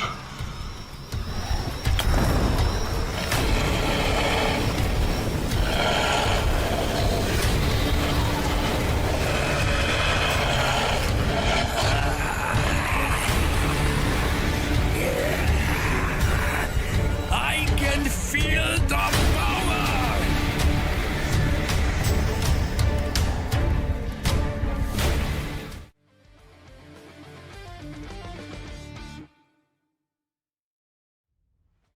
Hello, ladies and gentlemen. Welcome back once again to the final match of the day, number 4 of the CMF Community Series South Asia. This is Torix, so with me, it is once again Annie and Annie. How has your day been so far? My day has been quite nice, especially that I'm right here witnessing these 24 amazing teams go at it. But how about you, Torix? How was your day? It has been an amazing one because of these teams, the aggression, and I just love the fact that they are going completely haywire on each and every single one of the Sandhawk matches we have seen.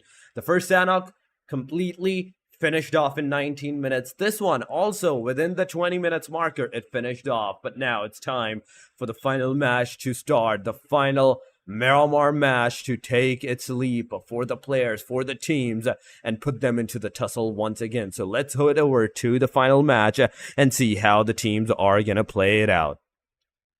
All right, just taking a look at the flight path. That would be from the southeast going up to the northwest, passing through El Pozo and Los Leones.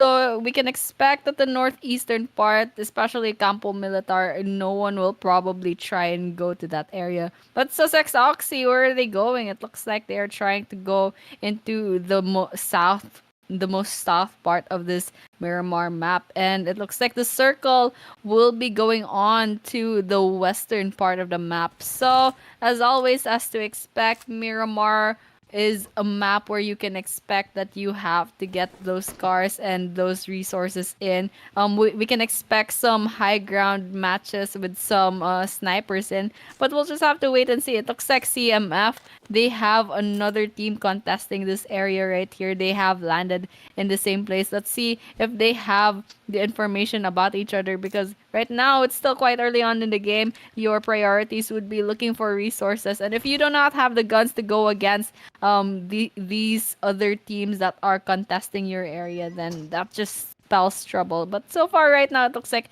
they haven't gotten wind of each other. So right now, I don't think there are any eliminations. 14 teams, there might be 2 teams that have missed, and we have 56 players left standing.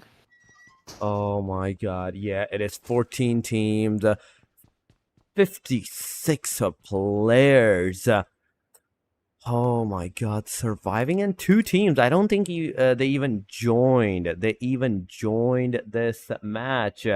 And yeah, they are missing 2 teams, CRS and the team HORAA. They are missing, but the rest of the 14 teams, they're all here. Full members, not a single one missing, and nobody's taking the fight. But what is Kanza doing? Are you target practicing? I think they can see a player that we can't see, but I don't know with Kansa. Maybe they're just trying to check to see if the gun really works, and it really does, because I'm not sure what they're thinking really. I'm just trying to come up with some theories. But right now, it looks like the minimap does confirm that they are alone. But that's not the case for CMF right here, I believe. There's another team right there that would be a Raw up there in the northwestern part of this area of this cluster of buildings. So whether or not they get a clash with each other, we'll just have to wait and see. But it looks like CMF Knight, they are very nearby the members of Raw. Whether or not they will try to storm this area and try to get those eliminations, that'll just have to we'll just have to wait and see later on. It looks like not much is happening just yet, not even on the kill feed, not even on the other parts of the map. It looks like everyone's laying low, everyone's trying to gather those resources, gather those cars, and secure those locations in preparation for the rest of the game. Oh, they are definitely are preparing themselves for the final game, as this one is the final game, and they don't want to go out empty-handed in this one. CMF, ESPORTS, so far, Vessel, alongside of Knight, Sharp, Reflex, they're all at the Picado area. There is another team, that is the team Raw, at the Picado. So both of the parties are looking at each other. They're trying to, like, overturn and maybe force the other party to come out first into the open so they can have like a better chance against them, and they're the first one to like do the damage, do the deeds at that point. But ASI8 at the Lost Leons, nobody seems to be quite close to them, but oh, is that Team Star? Is that Team Star coming on and close to these guys? But no, they actually moved away from the area. They were just driving around. And same here for ASI8, with nothing to do, with no other team to hunt down. All they're really doing is kind of driving around in the joyride, walking around the buildings, trying to get some resources in the bag. And they did secure that truck with those huge wheels. And right now, not even in the other parts of the map, it looks like no one's really shooting at each other, which is kind of something new with this day, because you'd expect in the first 3 maps and with the previous map as well, there's so many early game engagements, but right now it's quite quiet. Look, even though CMF and Raw landed in the same area, they still haven't been shooting at each other. So whether or not these teams are trying to play it safe so they can get those placements and those eliminations, because this is their last chance for day 4, so the pressure is on. So whether or not they're playing safe or they just haven't gotten that bit of luck with running into other teams, that is left to be answered later on into the game. That definitely is needs to be answered. 56-14, and yeah, we do have to see how the players are going to play it out, because so far it is not a single even team taking the fight. It is actually the Miramar on its finest, going around the perimeter. It's quite quiet here in Miramar today. And looks like that's not gonna happen forever. Raw gets 1 player knocked out. It looks like Faisal gets the job done, getting the first blood of the game, getting 1 member down from Raw. Not a good start for Raw, and it looks like CMF, they know that the rest of the members are there and they are trying to secure more kills. Now CMF, I wonder if they know that there is 1 member of Raw trying to get them. And it looks like ASI8 off cam, they did spot members of MME and they have their own eliminations as well. But CMF right now, they're trying to get more kills, and they know that Raw is nearby, so they'll have to be careful with their steps. Faisal getting another elimination. Once again from the side of Raw. So that's 2 eliminations in the bag, and that just leaves Raw with only 2 members left standing. Rather, that should be a knockout. And right now, MME also, meanwhile, with ASI8 getting those trades in, whether or not any of those eliminations goes down. Looks like Red Devil is hunting down Wadu. Those bullets aren't going down to knockouts or eliminations just yet. We'll just have to wait and see how this will play out with these 2 teams. The first fight has finally started. Let's see. Let's go. How the players are gonna go around. It is 51 players so far alive. 14 teams. Pollock is knocked out alongside of one of his more team members. But didn't he actually go for the fight? What is going around this area? The players did start the fight, but they stopped midway. And this is not the way to go right now. This is the final match. I know you guys don't want to over push. You don't want to go like super fast onto the team members, but this is the time. This is the moment for you to like go insinuate the fight, because you have nothing to lose but everything to gain from this fight. But MME, oh no. Oh no, this is a wonderful grenade that MME has decided to throw at the Team ASI8. One player, Naki, gets taken down on the other side. Team CMF has been completely wiped out of the perimeter. Naki gets a finisher on himself as well. And now we are down to the last guy of the Team ASI8. Can they survive? Can they hold down the fort? We do have to see how they're going to move forward from this point onward. It looks like the last member of ASI8, they are outnumbered and they are very much nearby. That would be Falak, actually. I believe that would be Falak. ASI8, they are trying to get away. Actually, Red Devil, they are the last member standing. MME trying to hunt them down, and it looks like that will be happening now. Red Devil with a Molotov in hand. Will they get a kill? Will they get these members of MME? It looks like they are in trouble. Red Devil, 1 versus 1, but Red Devil comes out victorious, gets Cuz out. 1 elimination in the hands of Red Devil. Will he get another one? They have the DBS, they have that shotgun. Let's see. Another elimination. That would be MME gets eliminated. ASI8 Red Devil gets away with their life, and all the while actually CMF gets picked off. I believe that would be because of Raw, but I haven't seen it just yet. But right now, T2K, it looks like they will be the third party here, and Red Devil is out there on the other side of that road. It is El Pozo. Just look at that. On the southern side of El Pozo, there's 52. There is Team Halal Esports, Fab4, Team GG alongside of PX, Sex Oxy. There is the team. Oh my god, okay, Raw Esports is still alive, but look at the Team ASI8 near the side of the Team T2K. Both parties are taking that fight, but there is another team. That is the Team Star right close to them. They can engage, they can take that fight to the perimeters, but who's gonna get eliminated out of the equation? This is the bigger question.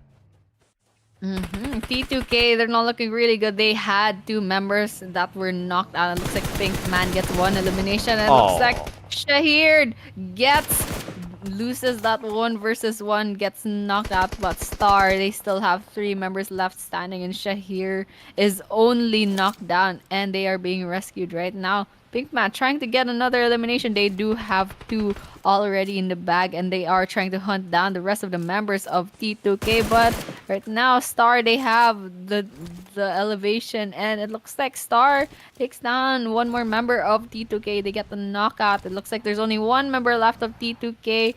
And yes, since that knockout turned into an elimination, that really secures T2K being a solo team for now. They do have 3 members that got eliminated. So Star, right now, after that skirmish, they still have all 4 members left in their team, still standing, and they have 4 eliminations in the bag. They do have some eliminations into the bag, but Ingius, the last guy standing, grenade goes around, does a little bit of damage, but Ingius, DBS, makes short work of 1 player, 2 player, almost a 3rd player, but Pinkman comes in for the rescue, eliminates the last guy of the T2K. It's all down the area. T2K goes out on the number 12 position with 0 eliminations to their name. Team Star, 5 eliminations, and we are down to the 11 total teams into the match. So far, 3 teams have left it. CMF, the top side team, the T2K that was in the middle going around. MME, same team that was kind of like in the struggling into the middle phases, like from top 8 all the way up to the top 16 sides. So definitely a lot of work needed to be done by these teams tomorrow, at least, because today this was the final match, and now they're gonna face up against the other teams from tomorrow points onward. HALAL Esports trying to get up on top of the mountain, but their buggy is not even helping them.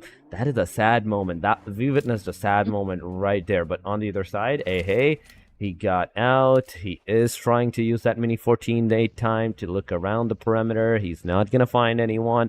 And I really want to see where the circle has taken the players and which area of the circle is actually outside. Is there any major hot drop locations that are no longer inside of that circle? And if so, how many teams are like right now struggling outside?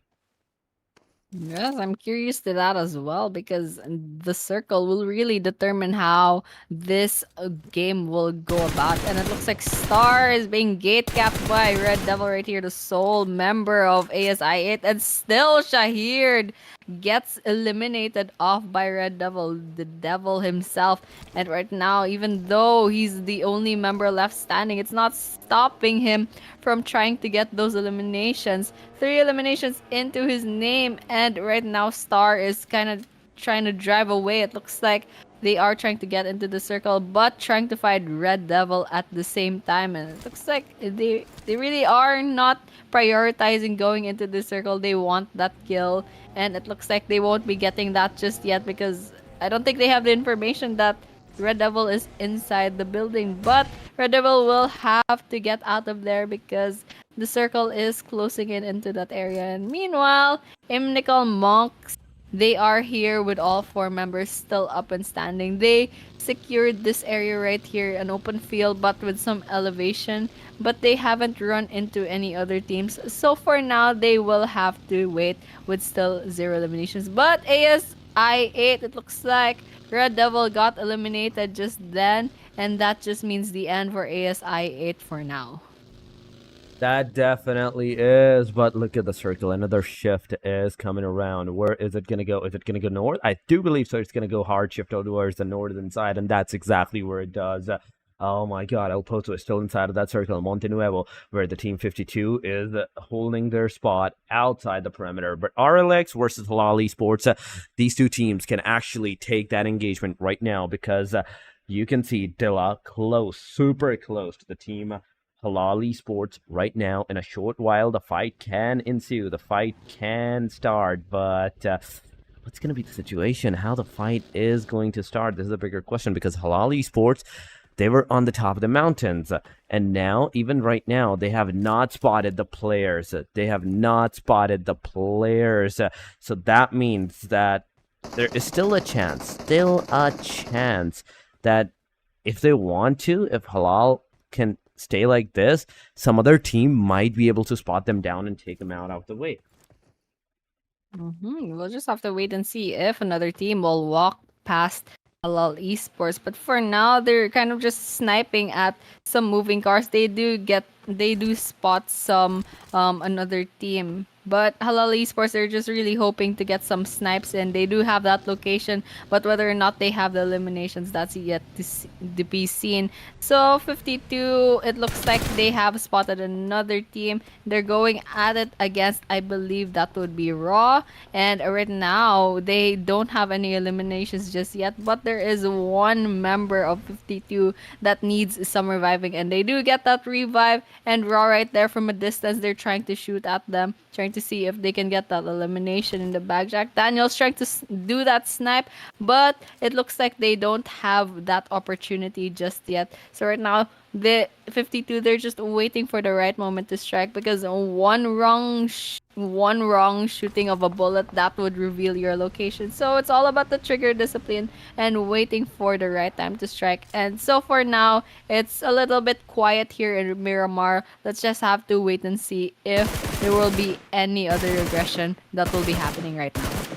This has so far been the most trigger disciplined Miramar match that we have seen. The teams are going all out in this one. They don't want to lose out their locations. They don't want to lose out their lives at any point in time. And we have to find out how the teams are actually going to survive from this area, because on the other side, we can definitely see the fight starting. Cairo getting knocked out, and at the same time, Iron taking one of the players of the team, Sus, Eggs, Oxy as well. So a back-to-back, both sides are going to have at least a trade-off, but GG, they have other commitments. They have other parties closing around the perimeters. That is the team PX. Whether they stick around to one team or completely like surround their surroundings too, we have to see how they're going to survive from this point onward, because even if they take down one team, there is still another one looking out the perimeters to whosoever is going to be the survival, they will be rushing towards it. We'll just have to wait and see if that will happen. But right now, INM, they have spotted members of RLX and they have some knockouts in the bag. But looks like Naruto will get knocked out right now and they will have to use the healing and have to get revived. But right now, their team, INM, they have 2 eliminations and it looks like they are trying to get away from the circle. This circle is closing in. We are already at stage 4 actually. We are 19 minutes in to this Miramar map and still we have 10 teams left standing, 34 players left standing, and it looks like we have some grenades being thrown and RLX, some members going down, and finally their whole team getting eliminated raw. They are getting shot at and they have been eliminated by Team 52 as well. And of course we'll have to see how GG is faring. It looks like they only have 1 elimination, but at least they have all 4 members left standing, and I believe they have a lot of resources to use as well. They'll just have to wait for the right moment to try to get some eliminations in the bag. And meanwhile, Sussex Oxy, they also have secured a location and they haven't had any eliminations as well. That goes the same as Fab 4 as well. But they have spotted another team. Let's just see if there will be anyone else showing up in the kill feed, or will it be quiet again for a few minutes here in Miramar? It definitely will be quiet for some more time into the Miramar because everybody wants a piece of another team. But you only have maximum of 10 minutes. You don't have much time. The circle is definitely, even if you don't want to, the circle is definitely going to force you to take those fights and get those aggressions done on towards all the players. 52 Esports right in front side of the Team Fabulous 4. We do have to see how they are going to move forward, take those fights, get those engagements done, because Zero Kill MVP taking down one of the Team INIMICAL Monks player.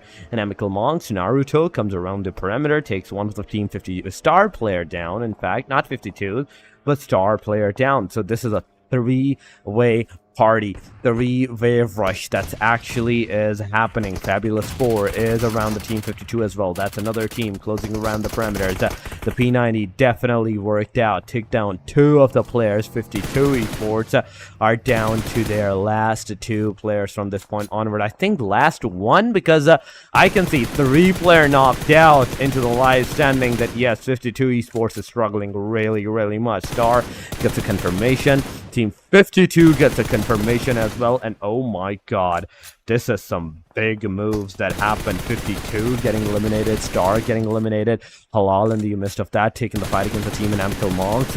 Everybody's going haywire. That's 3 teams that we have lost so far in a split second within the 2 minutes marker, and now we have to see how the rest of these 2 teams that are surviving, they're gonna like take down the perimeters for themselves. Shosho so far is super low.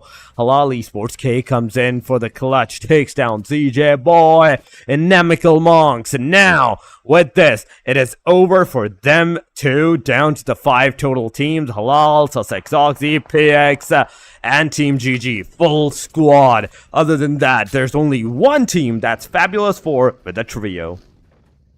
And we are going down to the most exciting part of this match, because that circle is already at stage 5 and they're just forcing all the players to come and congregate in this open area right here. So right now, Sussex Oxy, they have secured a building, so that might be a little bit of an advantage. But Halal, they are on top of a building, and Fabulous 4, they have this vehicle, the run, making a ruckus. See how that will play out. It looks like Halal gets a win of Fab 4, gets some eliminations in the bag, but all the wild third party PX also gets some eliminations. It looks like Fabulous 4, they are losing some of their members, and that would end with the elimination of Fab 4. Now 4 teams left. It looks like Sussex Oxy trying to get some long-range distance shots at PX Esports. And PX Esports, they only have 1 elimination in their name. And all the while, Halal Esports, they're doing really well. They have 5 eliminations, looking for more, throwing grenades at PX Esports, but auto aim, they are knocked out.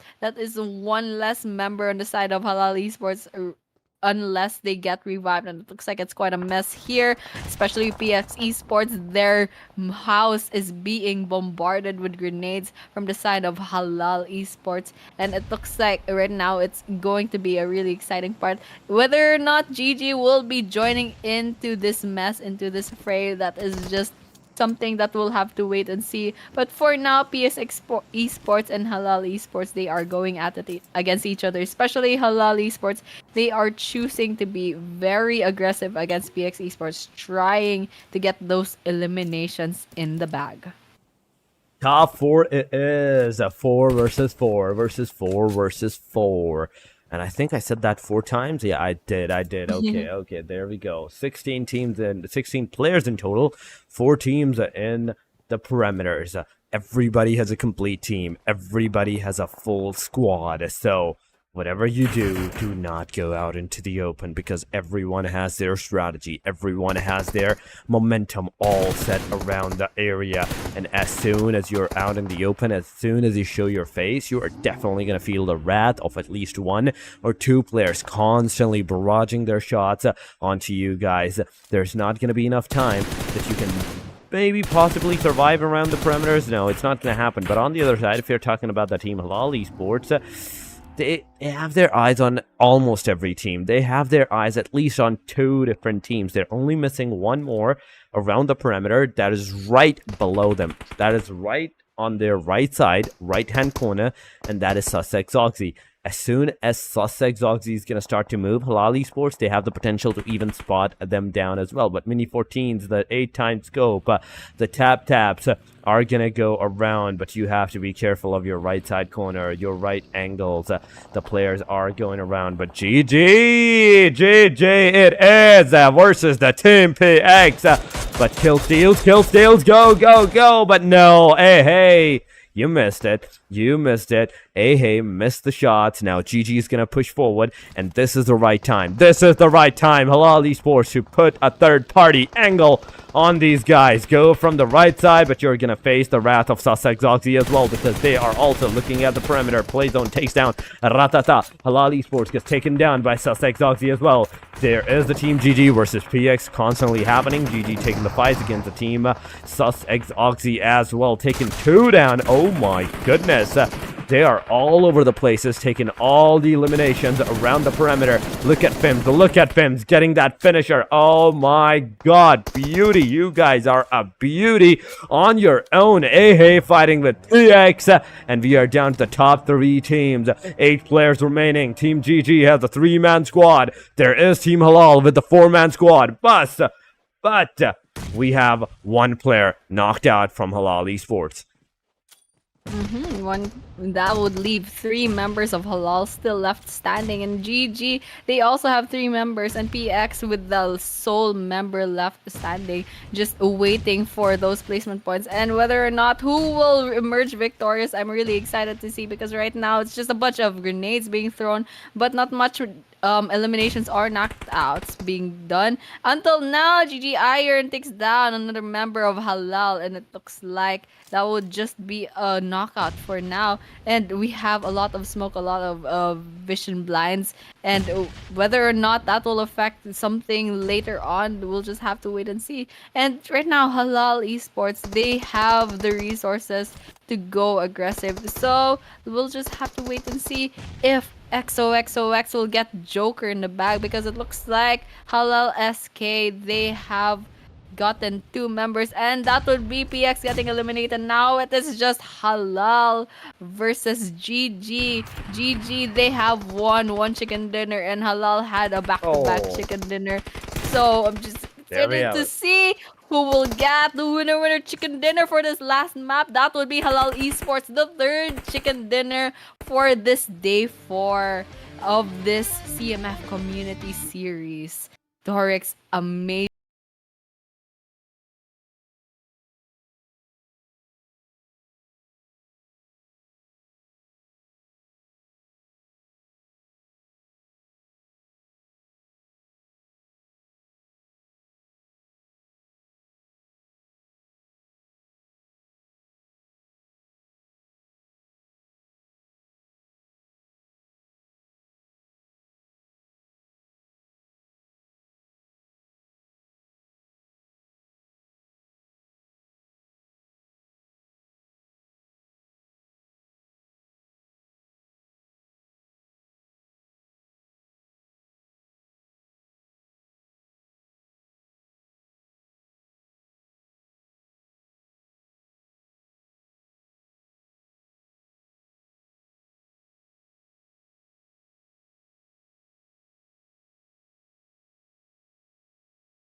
.13 matches played, of course, 15 average kills of 160 and a whooping 28 total eliminations.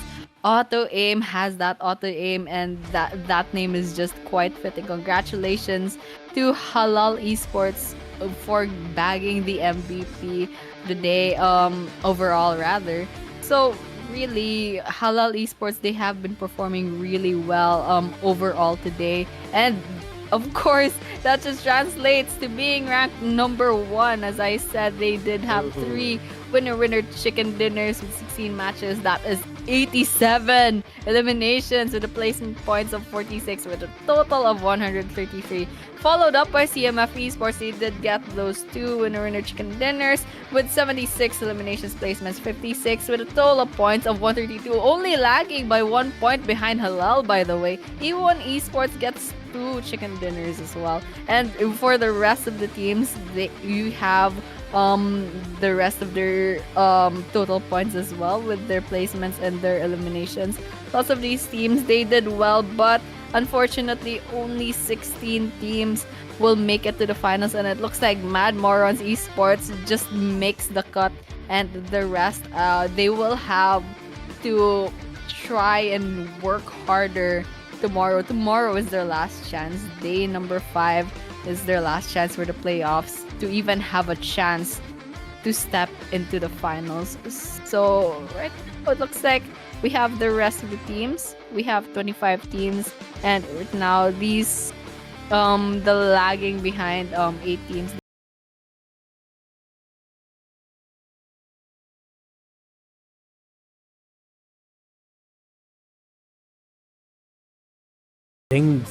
The fight is super intense because the top 23 even right now has the chance of getting into the top position, the top 16. They just need one decent match. And after that, they just need a decent performance in every single one of the matches, like 5 points, 6 points each secured. But here we have it, the day number 4 schedule all completed up. That's 3 Halal Esports, 1 for the Team A1, 1 for the Fit Warriors, and last but not the least, it was the second last match going to the Guts and the Glory. Maximum amount of points that secured in the match was 23 this time around, but this marks the end of the day. The 6 matches that were played by all of these teams phenomenally. I was really amazed to see Halal Esports coming out into the top on the number 1 position, because CMF had like that such a huge margin that I do believe without even a single chicken dinner that Halal did, like if they had missed any of those 3 chicken dinners, they would have still be on the 2nd spot. I agree with you right there. And actually, Halal Esports, they have proven the fact that these games, even just one game, they can turn the tides around. And you saw Halal Esports, they basically dethroned CMF, even though CMF had a huge gap from their top 2, and right now CMF's only 1 point behind from Halal Esports. Absolutely crazy performance by Halal Esports. Congratulations, and of course congratulations to everyone who participated today on the day 4 playoffs, and hopefully we can see better performances for day 5 tomorrow, more exciting performances. And of course tomorrow will be the last day. The pressure is on. It will be the last day for these teams to even make a chance to make it to the finals, to make it to the top 16. That is definitely true, but for that we have to wait for tomorrow. The final day, the only day where the teams are going to have the chance to either compete into the grand final or go home from this point onward. Yes, you are still going to get those extra prize pool if you manage to secure those chicken dinners, even if you don't qualify, so don't worry about that. But yes, Annie, this is the end of the day, and before we head out, do you have anything to say to our audience? Yes, of course. I would like to thank the audience for tuning in, for watching the stream, and for supporting CMF communities here in South Asia. Of course, thank you to everyone behind the production for making this possible. And thank you, of course, Starix, for being my co-caster. And how about you? Do you have anything to say before we leave? Oh, yeah. Guys, it's going to be a hectic and a chaos day today, so make sure you do, guys, tune in for tomorrow, the final day action of the playoffs as well. This was me, Torix, and with me, it was Annie for the day as well, and we are about to head out. See you guys tomorrow. Until that, take care.